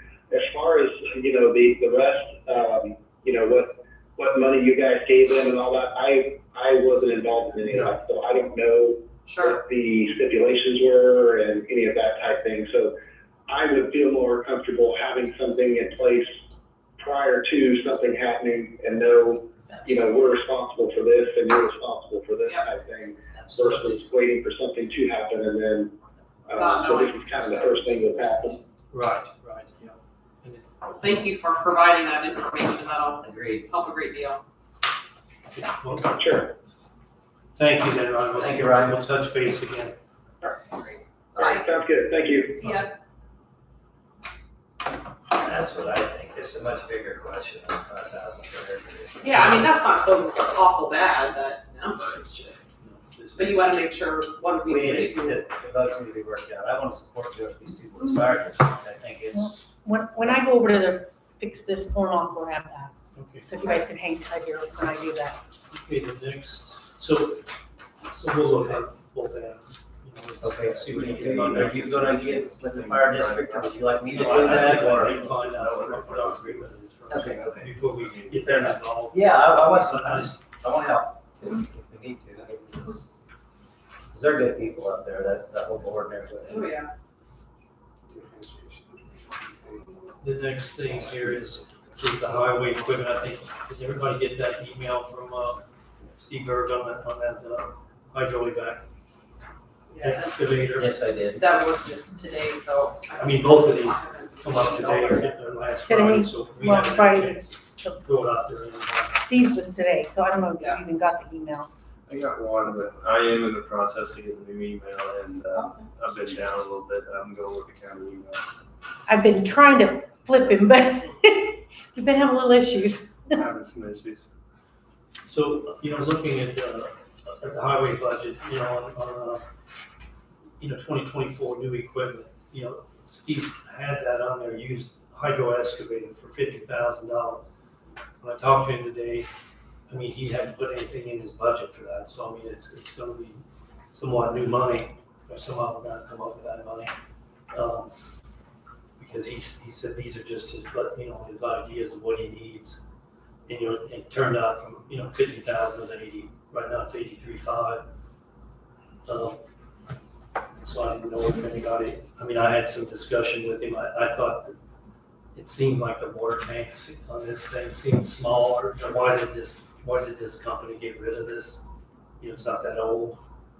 And I thought, well, it seems like when you do some investigation on these things, a lot of them have 1,500 gallon water tanks, so they don't have to fill up all the time.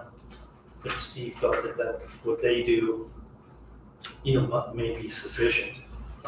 But What was the size? I can't remember that from the email. it's two 200 gallon water tanks, which doesn't seem like a lot of water. But I don't know, 1,500 gallon, no, 800 gallon degree tank, which, it makes sense. But, again, this would have to go in front of the commissioners to approve some kind of purchase like this. Because of the dollar amount, is that? No, they have to buy any kind of equipment, we just have to fund it. They would have to get the buy it first, and then come to us, but, the time lag here. And he was telling me, I asked him the lease, a lease for 30 days, or I thought he said $6,500, and we can get him on the phone here tonight. I called him on an earlier day too. That 6,500 would be taken off the purchase price. Right. That's a way for him to basically show commitment to the Right before you buy? Well, it would be like a rent rent. that's applied to the purchase if we purchase So it. you're committed to still to. Another, And if you don't, they get the they rent. keep the $6,500 Okay. if you don't buy it. It's a way to tie it. It's a way to not lose it.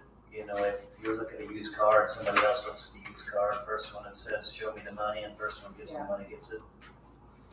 It's a way to do that, to give us time to work through our. You want me to call him? You got questions for Steve, or you need to talk with him?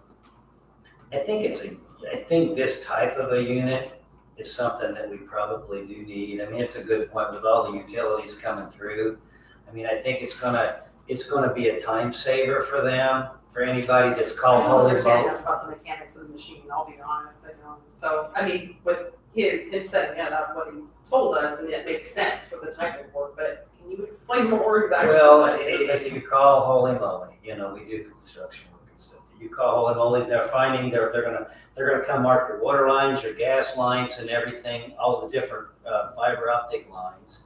Well, then they mark them, but it's your responsibility then to dig manually with a shovel and find them and not damage them. You can get millions of dollars. You can get millions of dollars worth of liability if you hit one of the large fiber optic cables and damage it, because you're paying for lost revenue. So instead of physically taking the extra time shoveling by hand, digging with your hands or whatever, you're forcing water. Basically, then the water is not going to be as damaging as a pointy shovel or a piece of equipment to tear it up. Then the water, am I correct, Alex, your opinion of it? I think at most pressures, you will not damage any utilities. So- Now, there's pressure ratings where you could blow through one, but Yeah. I think you're right. The idea is the water turns dirt to mud and then uncovers it without While damaging a vacuum is pulling it to a it, tank, sucking so the you're mud keeping a away. clean work area for your guys, and they're accurate, they work good. But like Mike said, yeah, Honeybird's got one, maybe two now, and the tank sizes are small on this unit. But Steve would probably, if I'm guessing, would have a big bulk tank on a truck, and he's gonna supply this machine with a few fittings, and those supply tanks on the machine may be irrelevant. I'm guessing that's what he's gonna do. And we can ask him that. It might be such a thing as he'd prefer the smaller tanks, easier, more Yeah. mobile to use on back roads, county roads, other than this big 10-wheeler truck that's mounted on. Okay. It could be on a smaller vehicle. I don't know that, or it could be used easier to have. And I don't know. he thought you could fill it up at, St. Anthony Water, or, Okay. different places, he could drive over and fill it up. But he thought for a job, that would be sufficient. Okay. I think most of the jobs that we do. You couldn't stay out all day and do them, but, that's what his thought was Okay. on it. Thank you for the explanation. But it could be used, when you look at it, it could be used too to suck out, you know, like after a hard rain or flood, it could suck out storm drains. Culverts, Clean them. things. I mean, it could do a lot It of can things. assist them in other ways. I think the purchase is probably valid, that we probably should support, but if this is the right unit, that I, I have to do that to him, or we can ask him on that. So we can call him if we want to. Do we have questions for him? I don't have any I don't. questions for I him. don't know, but I mean, now that you've explained what it is, I guess. And I guess what is it at this point? Are you calling him or not? Do you want me to or I'm on the not? same tide. I don't know that we've decided that for sure, but I'm good saying you, somebody else. Do you have questions, Doug? Can I just read through the email information? I mean, I don't. because I think, it's- I think I've something talked, that's I've needed. talked, I think in the long run, it's gonna save money by, like you said, some of these cuts that they're making are $20,000 to get repaired and to replace, and I think investment in this will save. Well, and 20 years ago in the country, there was no electric underground. Now, it's hard to find overhead lines, so everything's underground. And, with Orange County Fiber, they have to go underground to your house. So if he's working on like my road, he could potentially hit that. So I think it's legitimate. And safety too is another thing. Like Yeah. you said, you don't have to have as big a hole on excavate something. You can have a smaller hole, find the line. And then you know where it's going, yeah. You know, I mean, And it's that a could be used safety. for other things as well, like you said, sucking out. How, Manholes with it. I mean, so we could give the, I guess, commissioner's direction. I mean, how would we pay for this? I mean, would we, we've done a lot for the highway department this year with the roads. I know, I get that, because we appropriated extra to finish that road in Vernon, right? Right. Is there a way we can take an advance on their next year stuff? I mean, we probably have money in Cume Cap, or we could, continue to use some ARPA funds, I guess. That's what I was thinking, if we have ARPA funds that could be used. Yeah, Because we know it's just, I'm gonna. Mike makes a good point, though. I mean, we try to be sticklers on a lot of different things and maintain our budgets and our plans with a lot of people, so, other people that come in before us, we stick tight on stuff. Will he be able to, did he have anything on his layout of equipment that he wanted to rotate this year that he could push back to next year? So we could hit his budget? Good point. Or no? That, I didn't, that's the budget he gave me last month. That would be a good point if we could push something else Just off. flip-flop something? Yeah, I like that. That one truck, he's acted like it was negotiable, right? That dump truck, I thought he acted like. I would like to do something like that, if what, That's like what I what thought Alex he is said. saying and Ryan. And maybe we're not doing 80, so maybe we're doing like 5 or 10 or whatever. I don't know. I guess we have to ask him if we want to ask him that, but it seems like he's got to get approved anyways, right? How does that work? This could be something that takes the commissioner saying, hey, I'm gonna wait to do this and move things around. So if we I mean, talk to. we Well, can- we're in a very little bit of a approve it. unique situation. You guys moved your meeting up in May, so I have to send things to be advertised before they meet. Because your meeting in May, I have to send stuff to the press this week to get your May meeting, and commissioners don't meet till May 6th, which, That's what we're talking about right now. But we've already budgeted 50,000. That's not a budget. This No. is just, That's his recommendation. it's not even that's not in the budget. So would it make sense to call him to ask him about Ryan's question then, and whether he would? This, So couldn't we just put it in there and if you decide no, just vote no? well, you guys have to tell me what fund you want to do. If you want to use ARPA money, if you want to use Cume Cap, whatever you want to use. If it's ARPA, we just transfer the money because it's already appropriated. If it's Cume Cap, I have to advertise. If they say, no, you can't purchase it, it's a moot point. Yeah. But if we advertise and they say no, you lost the advertisement cost. I think the point here is Which if is- we are going to appropriate extra dollars for the highway department versus, not, right, out of budget cycle. Is that kind of the question at hand, or not? Am I seeing this right? I mean, again, he just handed this to us in, the last meeting or so. Don't, that dump truck. You wanna look at I it? thought he said that was negotiable. He wanted to do it, but it wasn't a necessity. Now, I could be mistaken, so.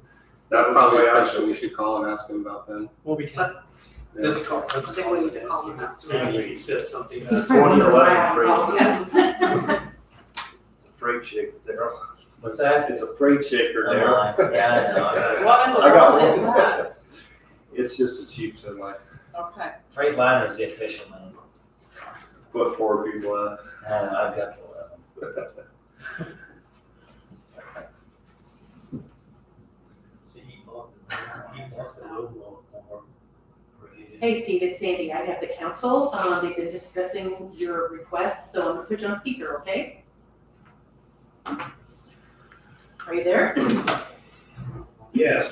Steve, how you doing this evening? Good evening, everyone. Yeah. Good evening. Hey, Steve. Got a couple of questions. We'll let Ryan start first. He had that. Steve, I just had a question on your equipment when looking at this. Is there something we could flip flop for maybe next year's budget to put this in its place?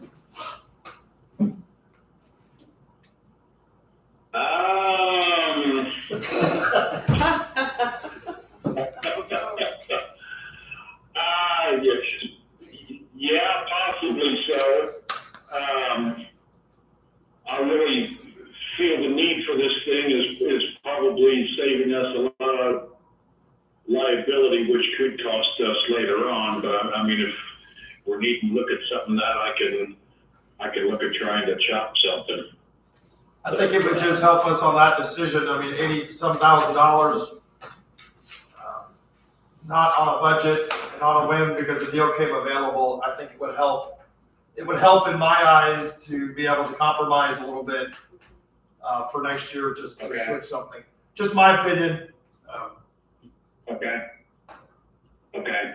We're kind of in, this is Daryl, Yeah. hi Steve. And I can only speak for myself, but I think for the most part, we're in agreement that it's a tool that you probably need. Where we're struggling with is ad hoc spending another $80,000. Because we Yeah. try to stick to budgets as best we can, and we've already had the roads in Vernon, to finish that up. It's all stuff that makes sense, and we're agreeing with you on 100%. But if we can kind of Just a lot extra that we're not. if we can kind of take the money from, pull money from next year up ahead to this year, but if we can swap something, get this year and push something off until until we make budgets for 2025 or something, that you're planning on getting later this year. Okay. In 2025, you had the quad axle dump truck for $250,000 and three dump chassis and dump beds, 3 of them for $280,000. So could any of those be put off, or do you want to put those all at one time next year? Well, I can take a look a little bit. The hope or the thought process could be that maybe the quad could go another year. Thing with that is with breakdowns, I mean, we'll likely need additional money in equipment repair to cover some of those costs. But I can talk with my mechanic and kind of research this a little bit. But I think if anything, that might be one that we could cut, or maybe sacrifice a single axle that would be more comparable, I guess, to the price we're looking at here. For this hydro excavator. Okay. Well, I mean, as far as the excavator itself, I mean, a couple of us brought up points on, to make sure it's something size-wise and everything that you're comfortable with or that's useful for the county. My only thought, I mentioned to you the water tanks and that stuff, but I mean, just so you have that you realize that. I mean, what's your thoughts, Steve, on leasing that for 30 days? Is that something you could put to use? If we buy it, it wouldn't cost us anything. I mean, it's going to be part of the cost. So, I mean, is that something you would entertain? I think that is something that, I mean, obviously, we were gonna get a demo usage out of it anyhow, so, I think that is something that we could take advantage of and just get a better feel of it. I feel the need for the machine, I think is without a doubt, very important, but I think getting into this and trying to develop our system, a use machine is really the way we need to look at this here, and I think this one here just really fits that bill. So I think if we did the 1 month rental, we could do enough with it to decide what we can and can't do with the thing, and make a decision from there. You know, if we're needing to advertise and get the money put together anyway, so we were gonna need the time. Yeah, I mean, I don't know. You know, what do you got, anybody else got comments on that? Steve, if you had, I know you're gonna use it in short bursts, but if you had an 8 to 10 hours emergency situation, you wouldn't be opposed to tending water to it off of a truck that you already have, right? To keep it going. Oh, no. Yeah. No, and to be real honest with y'all, I feel the 400 gallon water supply that we have there should last. I think the specifications stated that it will use, under continuous use, will use about 4 gallons of water per minute. And the reason there's an 800 gallon spoil tank is so that it can suck up the stone and the other foreign materials that are in with the hole that would come out. But you know, at 4 gallon a minute, that's quite a long time that 400 gallon would afford us. Yeah. It's a good point. It's something, you know, I think that's a thought, you know, I mean, I think through, but it sounds good to me. It just seems small when I said something to you today, but I mean, that's good. Makes sense. Yeah. So, and, you know, I know it's something different, but I just see this as, it's kind of, for lack of a better term, kind of like Russian roulette. One of these days, we are gonna get impacted by something like that with all the exposure that's out there. And I feel if we got a good use one that can last us quite a while with the usage that we intend, we'd be money ahead. okay. Well, we just, you know, anybody else have questions? We just have to kind of decide here tonight somewhat because, you know, the way, you know, commissioners naturally would have to approve it, the purchase. Yeah. You know, we have to give them guidance here for their meeting, if we're gonna, you know, because they're not I gonna hate make that it had to be done I hate that it was done this way, but this is kind of something that just kind of dropped in our lap. And I know we had talked about it before, but there were no real discussions as far as moving forward with the purchase. So I appreciate you calling and listening and considering this. Okay. Is that anyone else? Okay, well, thank you, Steve, for your time. Thanks, Steve. You bet. Yeah, thank you all. Bye. I would think that what would make sense for us is to approve a lease amount for this 30 days to try to figure it out. If they have work they can do with it, it's not gonna be wasted. Right. Or, you know what I mean? I don't know the right way how to handle that. I mean, go ahead. I just feel like I'm with you. I feel like we're spending a lot on that. We're giving them, yes, there is a need. I totally agree. I do agree we need it. But if this was really important, we probably would have had, you know what I mean? Like, I know it's important. I know we need it. But one just came up and now it's the most important thing we need. Mm-hmm. Because one's available. If it was that important, it would have been number one on our list and it had been replaced. So I see the value of it. I just don't like the timing.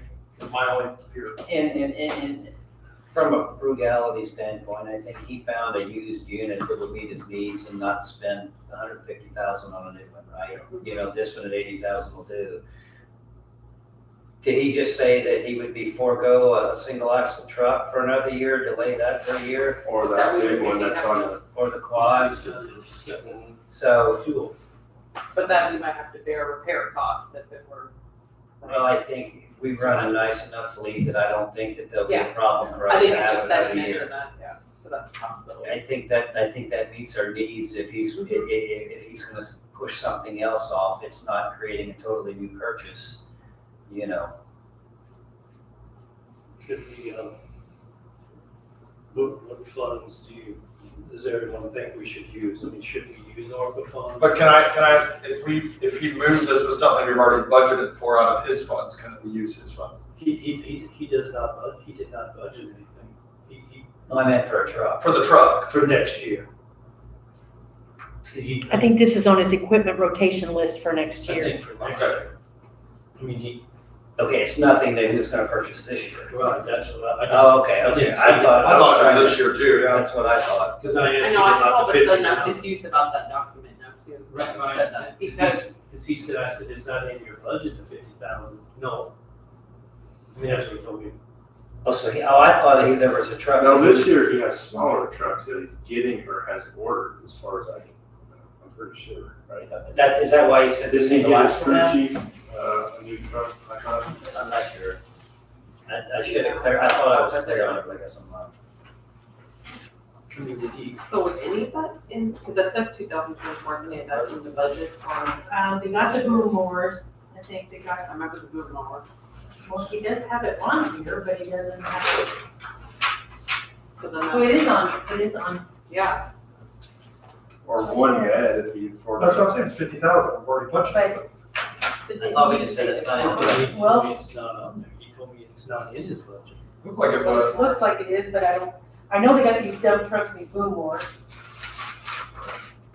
I don't know what that's on. 27. I don't know. It'll be in here or not? Would it be under Cume cap? Or would it not do it?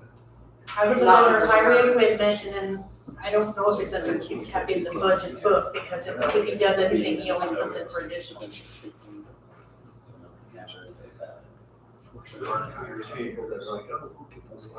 Equipment, it's got 283,000. And then what did Wasn't the that the boom mowers?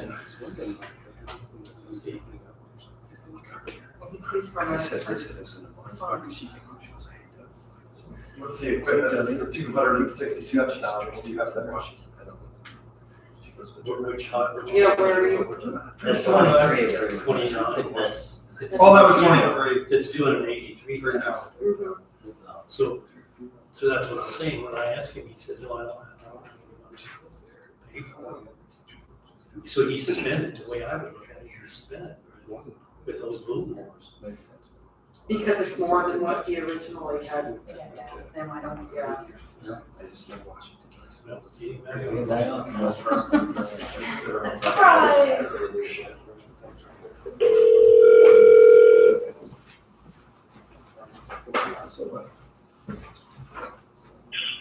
DuBois County, this is Steve. We have more questions. Steve. We're back. All right, Okay. all right.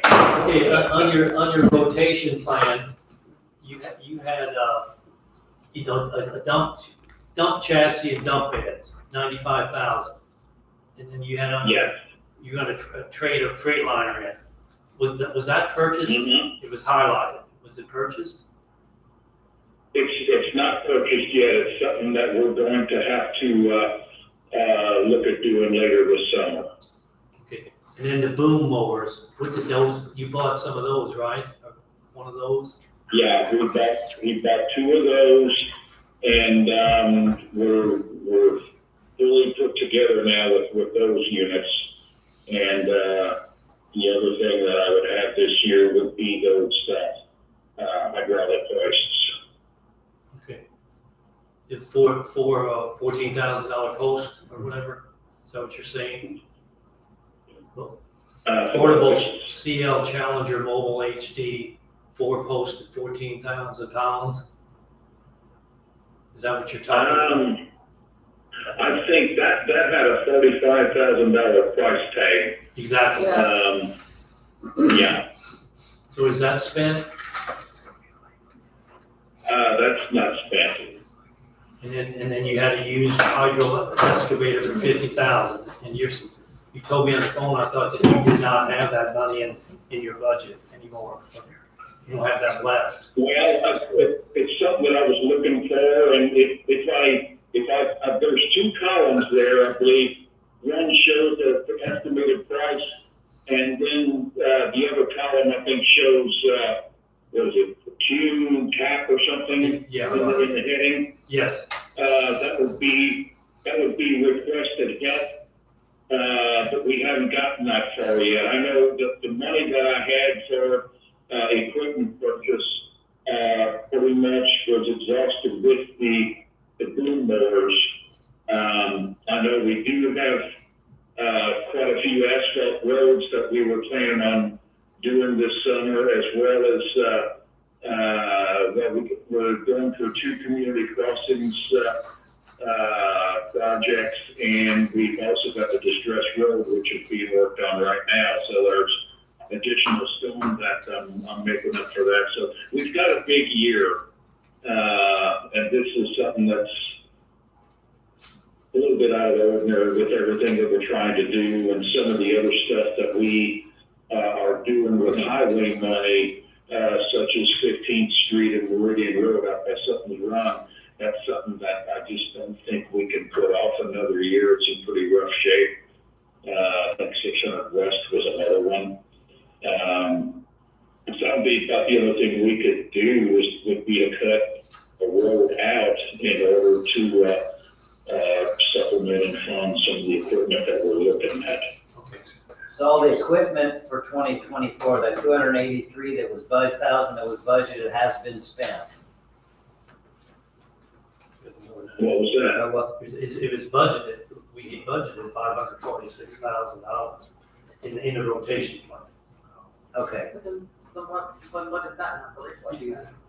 Yeah, in our general budget, we had $283,000. Because that was general, and some of us, that was not, right? And that's where that total amount, okay, sorry. So I guess what we need to know is, in order to buy these hydro excavators, you do not have any money in your budget to do it without cutting something else in the road funds, is that what you're saying? Yeah. So all the equipment money that you had budgeted for equipment has already been spent. That was exhausted on the mowers, yeah. Well, how much did those mowers cost?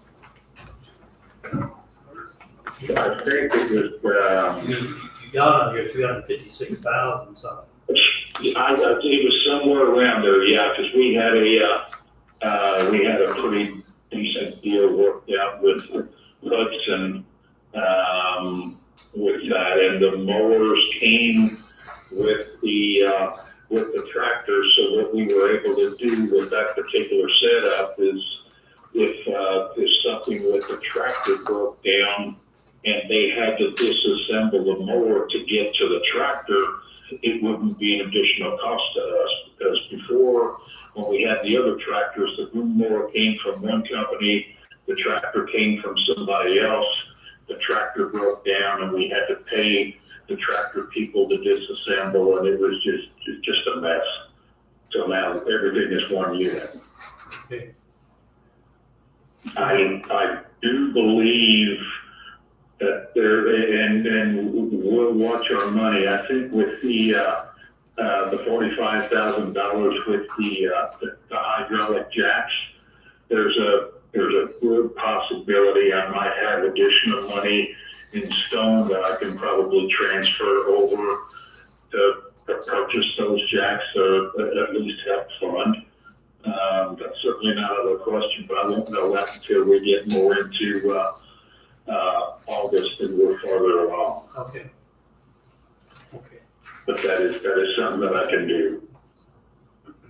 Other questions for Steve then?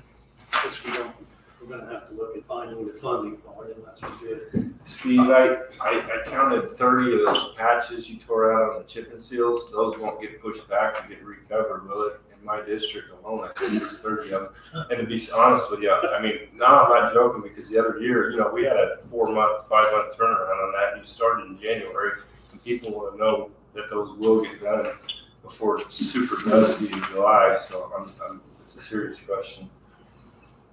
Yeah, everything is gonna get done, that's on that particular list. I pretty much have the schedule laid out.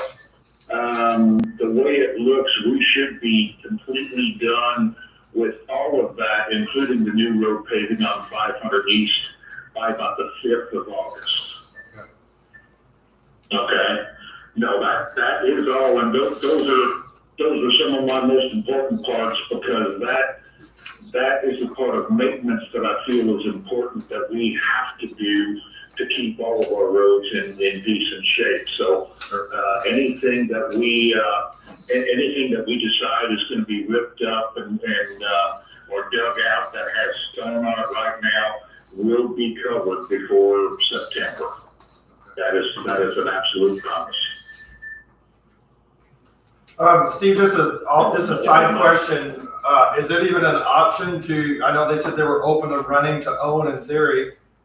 I mean, how long would they do that for us? Would they do this for a little while, understanding that a government entity until we can budget it? Or is a month all they'll do? I mean, can we do a less amount for a longer time and get it in a budget? Or they'll say no? To hold what you mean? Well, I mean, if we give them a commitment to buy it in a budget year, if we could do it, could they just charge us monthly? I mean, is that even an option and to drag this out, but get it? You know, take it out to 2025? To do a monthly, I think there's something that we can work out financing wise. I'm sure. It just seems like a lot on the budget. I mean, but. Mm-hmm. You know, there's disadvantages to that, why do we have to pay interest fees? If they haven't, they may not. Though. Because if we got the money. True. I mean, that's like leasing a car and you got the there would be, bank, you know, that. there would be some financing done on that. That would make sense. Well, okay. But we'll have to decide here how we want to do it so we can give guidance again. So thank you again. Again, thanks for your time. Yeah, Hit the red. Anytime, if you guys There's a red. need a question answered, just give me a phone call, you all know my number, and be happy to answer anything you got. Very good. All right? Take care. Thank you all. No, I mean, I just hate to pay fines. I know, but I feel like we've given so much to the highway department and we're over budget, and it's again setting another precedent for other things. To not, I mean, just because we found a good deal, does that mean that we get it now? That's a good point. I don't know. I don't know why. I'm back and forth on it. I do see the need for it, and I think it's a hell of equipment, but we've given a lot. But So I guess we have to decide tonight what we want to do. We gotta give guidance, I think, to the commissioners, because if we see we're not gonna finance it, then, you know, we can't do that.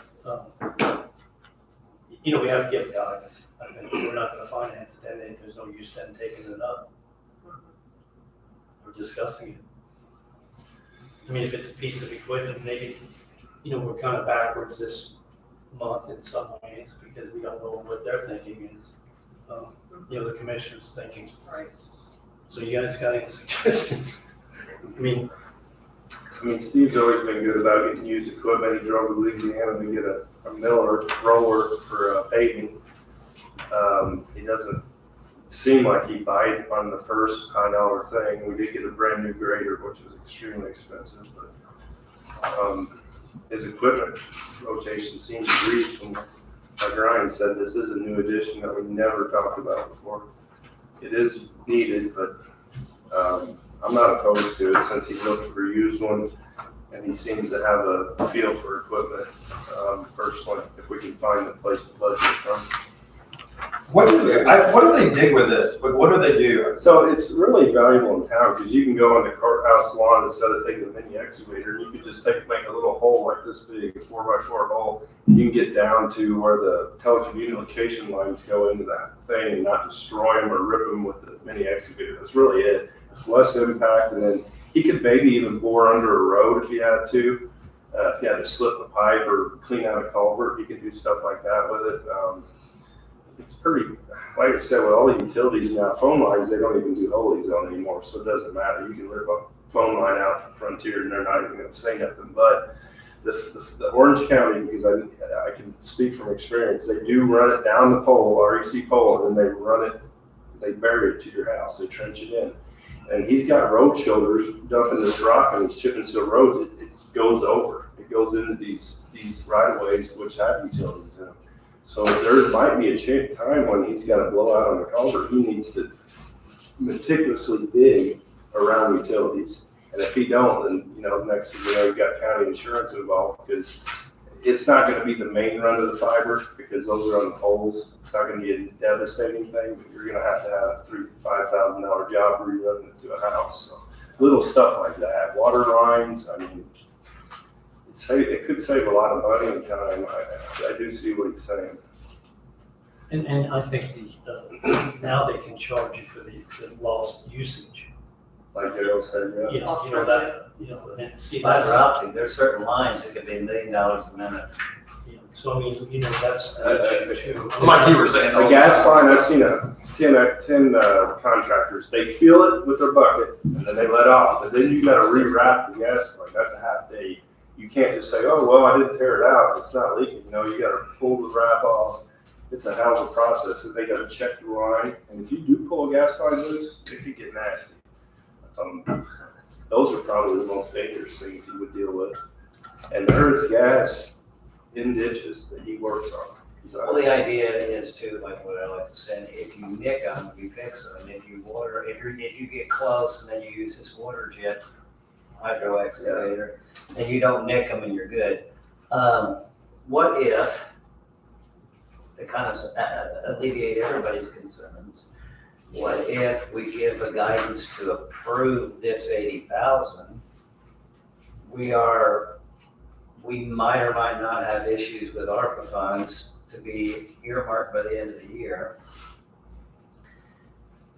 Then we skip $80,000 out of the 2025 budget. Really, it's getting kind of corny and out of order, but instead of giving him free rein on this, then when 2025 comes, one of those trucks, those single axles are supposed to be getting requested.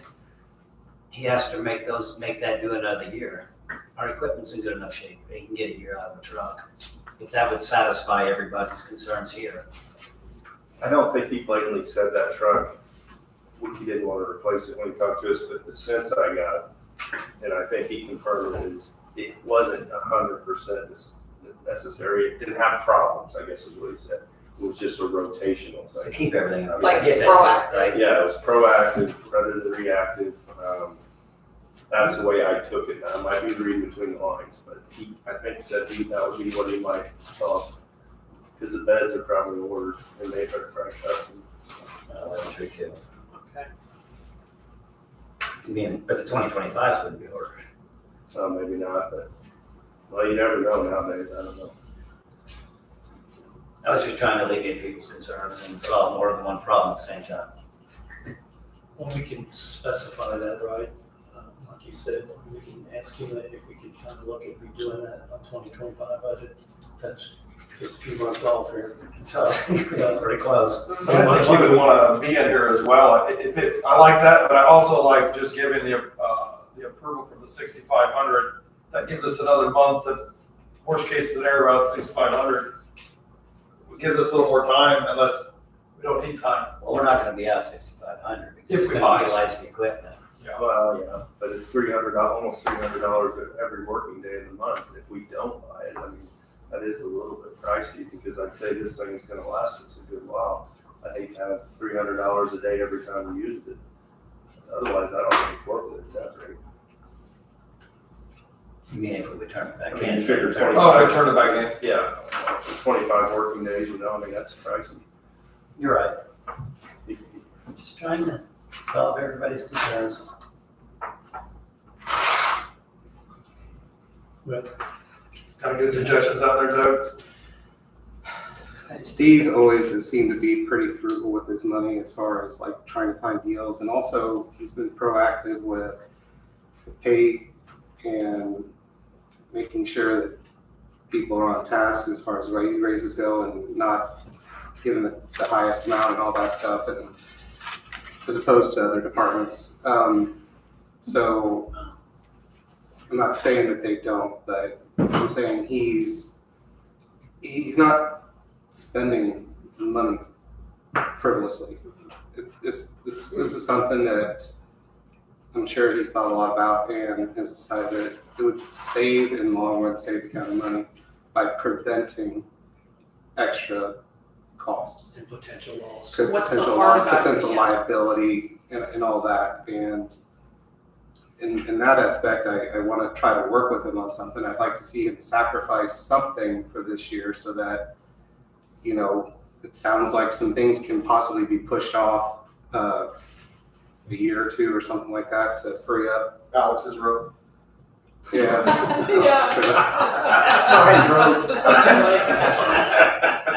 But It's, what's hard is that everything that he has comes with a high price tag. And so, do you know what I mean? So then everything is gonna seem normal, I think, because of that, but I think I would a lot of probably be that in stuff favor is of, important to have.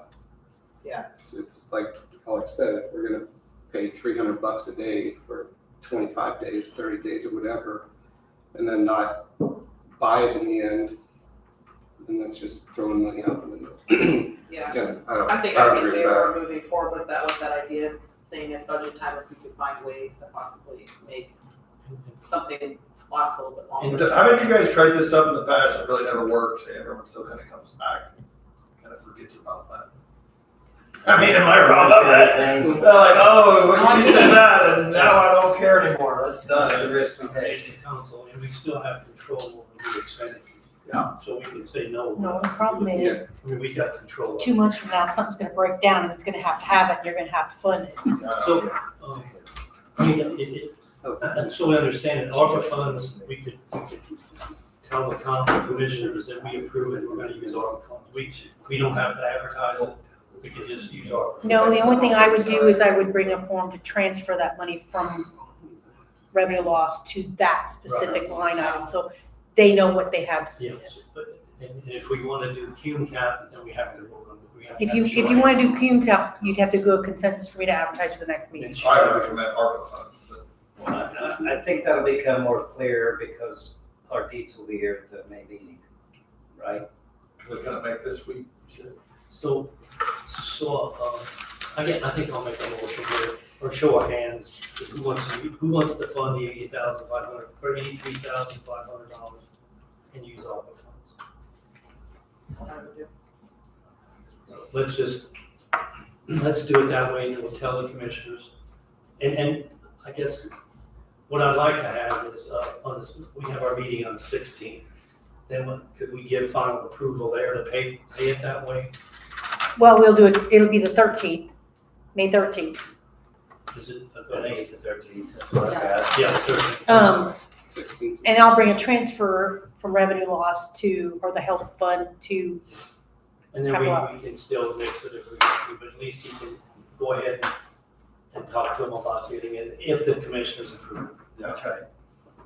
Okay, so everybody satisfied with that one? I believe so, yes. Okay, I went and pulled our Du Bois agreement with the fire station to put that, and there is a sentence on here that says, the county does not intend to own the infrastructure assets it financially supports through this process, giving them $300,000 to build that. Du Bois County will in no way be responsible for ongoing maintenance or operating expenses related to the project. The county shall deliver the sum of $300,000 no sooner than 60 days after the signature of this document. So, well, thanks for digging that up. Yeah, I think we ought to send that to Ryan. I want to email it to him, I can do that. because I don't think we're not liable for it. If they need it, then they're gonna have to come up with a. Very prudent, Daryl. our time. It's a good point. So, That's what we do here, right? 7 of us. Well, I mean, I The only- honestly the thought only it was just about Bad thing is you hope the fire department would do something about it, but what if they don't? Then we're back to square one. They've gotta come. I don't want, this needs to be us collaborating and working together. You know, Exactly. we love our fire departments and we're not trying to push it all off on anybody. You know what I mean? If they need help, we need to help them. If But that's the what first it takes. step is But making sure we people need know to what just that keep agreement everything was. uniform and They need to come. but they're in a. That's right. They're in a taxing district. that's right. So I mean, I think it's pretty clear now, you know. Okay, so let's go on with the appropriations here. I think we got a couple of them yet. Oh, we got, wait a minute. First of all, we got the regional sewer district. I have the forms for the two that you did last time. Yes. Matt Crimp and Daryl. And then I have the next one for you to appoint the person from Southwest. Yeah, and Alex, would you maybe talk about Dave Ring a little bit? Yeah, so Dave Ring is retired school teacher from Southwest Du Bois. He farms with his son. Mike and I talked the other day when my other appointment wasn't able to serve, and Dave is he's more than willing to serve. He's on a lot of boards, and he's on the Corn Marketing Council for the state of Indiana. He gets around throughout the world, actually. I can't imagine he won't be on a meeting that he can make, and where his land lays, if we would potentially ever have a force main from Holland to Huntingburg, he would be very knowledgeable of the lay of the land and the landowners, and so he's an excellent candidate. I mean, he does a lot, like you say, a lot of boards. He's really a He's alcohol and tobacco, I believe, Yes, and he he is. also used to be airport and I mean, farm stuff. I've never seen him not make a meeting, so. I spoke to him at an Indiana Farm Bureau meeting, and we spoke about this, and he was asking some details about it and stuff, and I think he'll do a fine job. Yeah, and he's a sharp guy. So I'm gonna make a recommendation that we have Dave Ring serve on the Southwest District for the Regional Sewer District Board. Can you have a I second? need a second. I'll second. I was lost, I didn't. So any other discussion on that? Otherwise, everyone in favor say aye. Aye. Anyone opposed? Okay, so Dave's. So I got 3 forms, because we had the other 2 from last We time. don't want to take that arrow back off. Do we? Stuck. And these appointments will be from the time you appointed them through January 31st, 2025. Because they're going to stagger the commissioners and the council's appointments. Okay, do we want to go through the additionals then?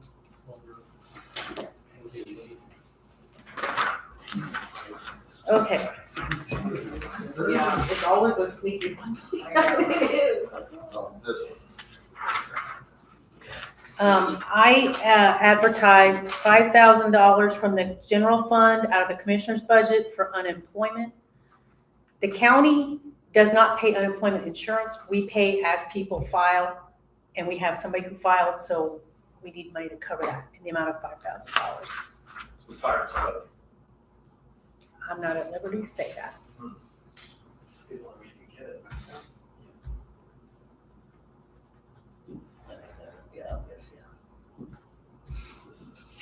Like that we're responsible for that whole amount for that individual. Anytime somebody files, Yeah.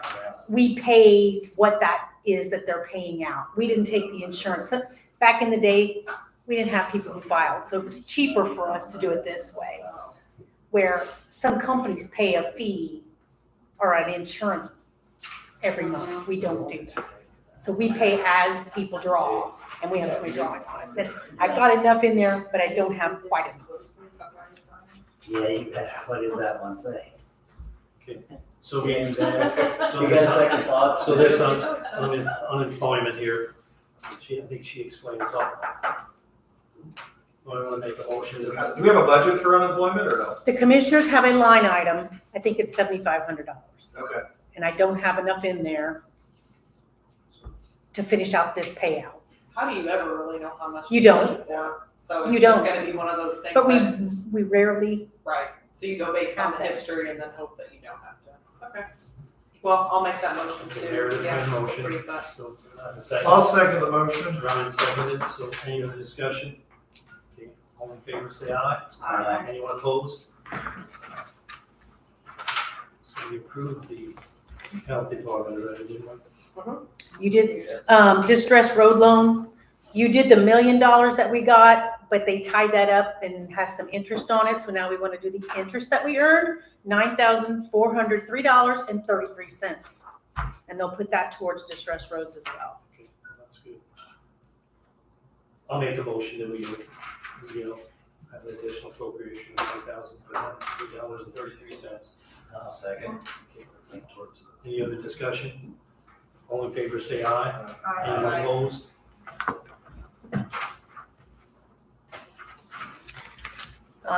The community transition program, that's out at the community corrections. They bought some laptops and they didn't have enough, or they needed some laptops with the building project and they didn't have enough for the labor, $5,090.26.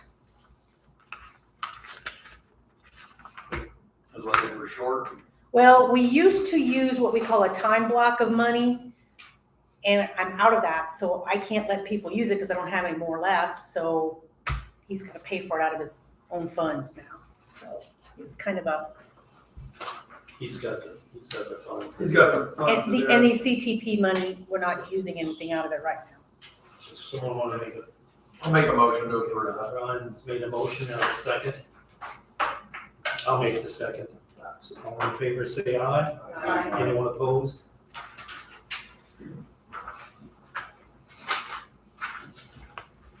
I think that's all the additionals. Then I have transfers.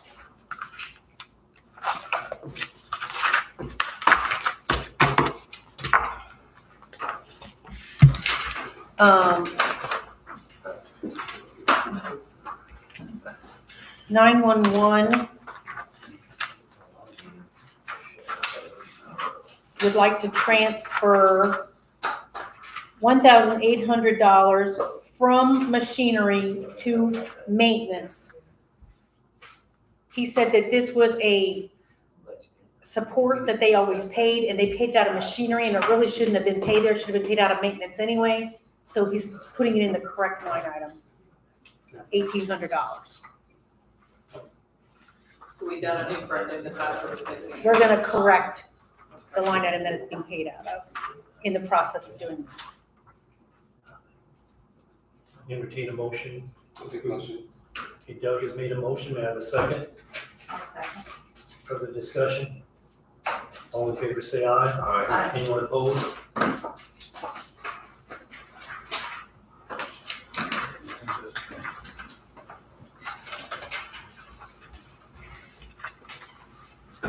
Park and Recreation, we're trying to split some of the things out there between the 4-H Council and the park.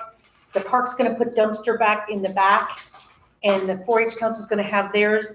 We used to use their dumpsters, and now we're trying to split with our new camping area and all that back there. They're trying to split so that the park pays for our dumpsters and the 4-H pays for their own. So Carson did get a deal with one of the companies, I forget. I think it's gonna cost $70 a month, and he only needs it from now to the end of the year. So he would like to move $1,000 from the shelter house repairs to the dumpster services. And then he's gonna add it to his budget in the future.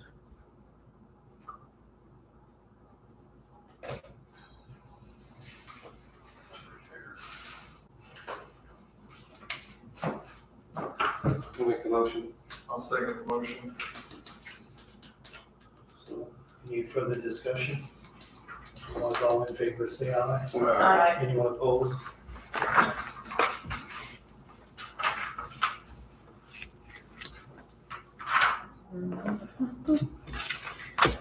Okay.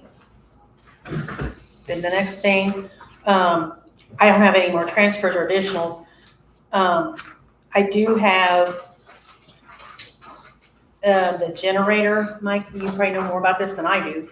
The generator, Scott has for this building here, a quote from Fisher Electric that the commissioners have approved for $8,566. They were kind of recommending ARPA funds. I just wanted to kind of bring it up to you all. What's wrong with the generators out?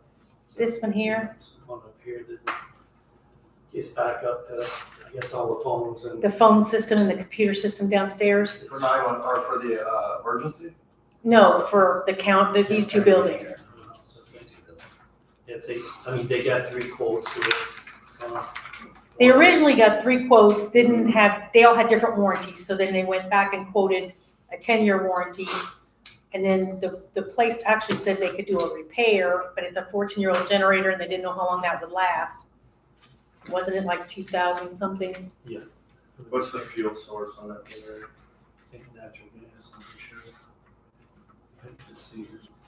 What's the lifespan on them? Only 14 years doesn't seem that old. Maybe it is, I don't know.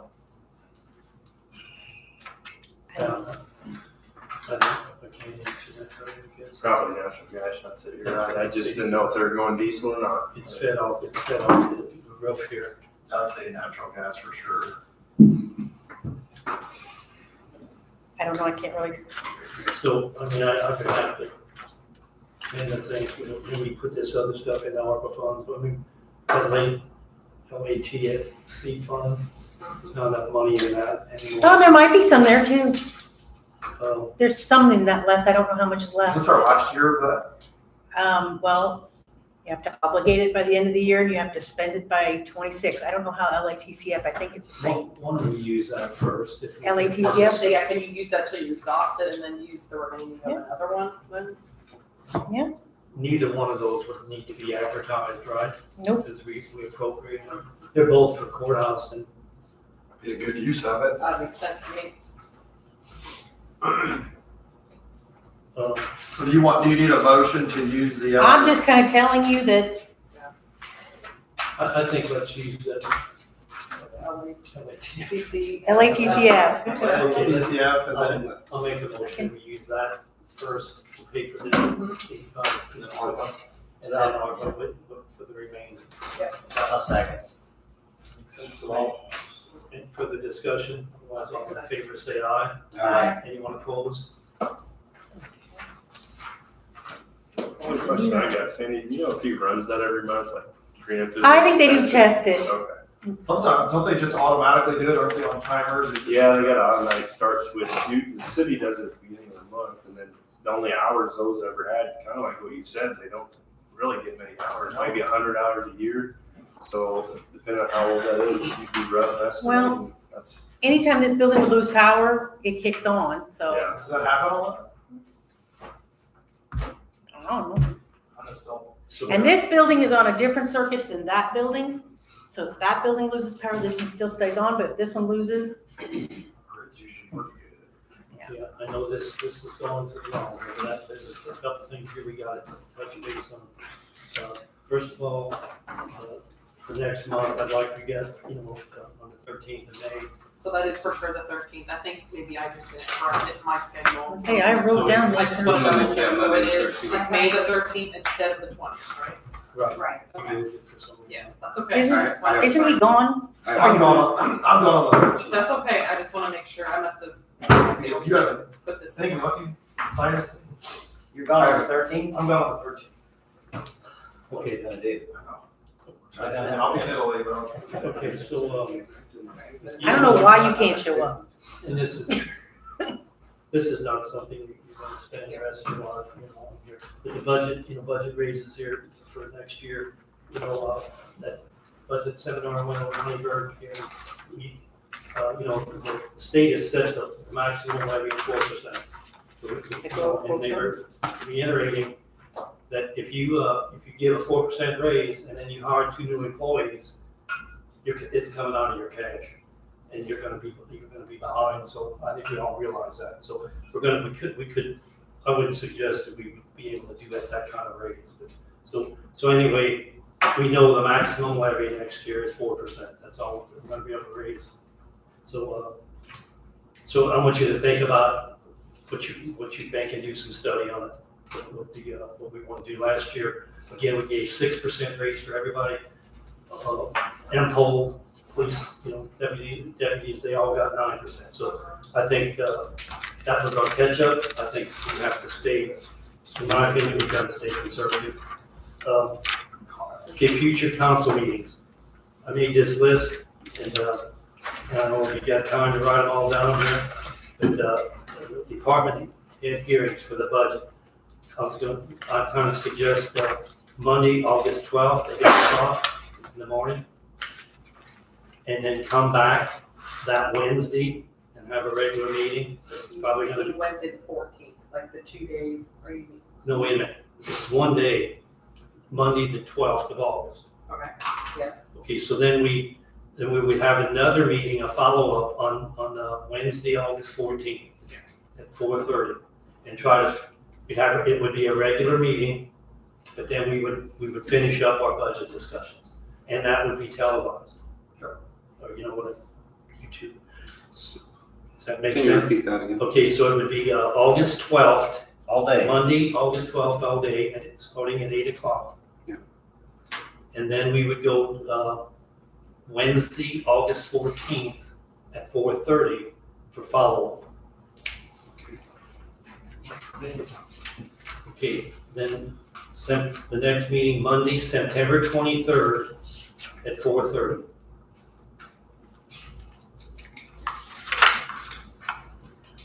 Okay, ready? The public budget hearing, and we have to open up to the public, would be Wednesday in the evening, 6 o'clock on October 16th. October 16th at 6 o'clock. It's fall break. It's fall break in Florida. I think a lot of people may be I gone. don't know if we have to have a quorum for that. You have to have at least 4. Yeah. So that would just And the be meeting public. usually takes We've never had anybody. 15 minutes. Usually lasts 3 Probably minutes. have me, Doug, and Meredith going. Yeah. I'll It's like, I mean, I can Okay. on vacation. The only thing it has to Not be October. is whatever you do your adoption, it has to be at least 10 days before that, so you could move it back a week or up a week, whatever you want to say, to the Both 9th. would work for me if we moved it back or up, just. Well, you can't do the 23rd, that wouldn't give you 10 days, so it would have to be the 9th or early. The ninth. You wanna do it to The ninth would work for I me. can do the 9th. We could all make that. What is school more important than the county government? So, Is that at 4:30? We usually do later so that people can what be was here, the but first day they said that we changed? the 20, the 16th, So it's and then to the October 9th, 9th. at 6 p.m. Okay. Ready? Good. Monday, October 28th at 4:30, regular meeting. budget adoption, Budget adoption. But it'll be a regular meeting also, right? yes.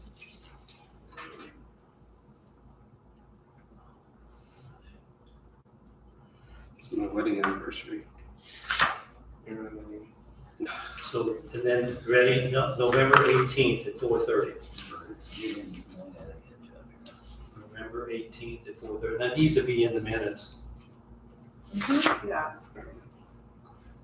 Monday, December 16th, 4:30.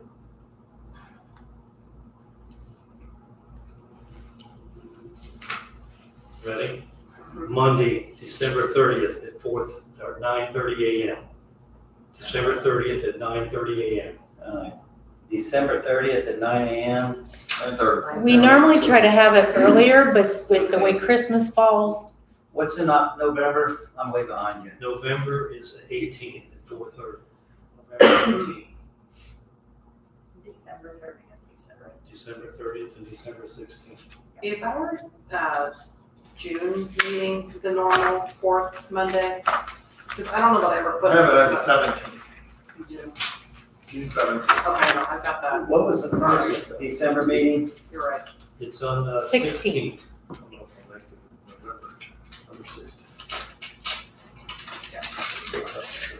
I was trying to look at my calendar at the same time. So, again, for budget purposes, like I said, Sandy sends out all the department budget prep forms, Form 1, on, it looks like the 3rd of June, possibly, since it's the first Monday in June, and they gotta return them, I got it by the week of July 8th. So that's why we have to decide in the May meeting what we're gonna tell the people, to figure out their budgets. Are we gonna have any revenue projections whatsoever? 4% growth quotient. Well, and you heard Sean, he has to have his to the state by June 1st, so and Wyatt with Community Corrections Grant, they've already turned that in. Okay. And you can look at, I think on the back of your budget books, for these raises, what we gave in past years. So you can, it's the last page of your budget book. So then this for you, I think everybody got the email that the State Board of Accounts started our audit here on April 11th. She was still over there when I ran over there. So, they're working. Yeah, she works late. And then, you thought it could go into late May possibly. She said mid to late May. So they're gonna touch on a lot of things here, they sounded like when Do they do this every year? Well, normally we get an audit every year. When COVID hit, they skipped and they did 2 years, but we seem to be always federal, so that makes it. With that, I'll close, I don't have anything else, so you got anything else? No, sir. Nope. Meredith? Alex? I'll make a motion to close the meeting. I don't have, Sandy, do you have anything else? I don't think so. Okay, public comments? Yeah, Public for comments? the public, yeah. Okay. I'll make a motion to adjourn. So Ryan's made a motion. Sorry, bitching. I already Well, said someone had to stop. I said I made a motion. It doesn't matter. You seconding that? Yeah. All in favor, say aye. Aye. Meeting closed. 2 hours behind schedule. Before, Here you go. before she turns this off, I want to say, There for- Shit.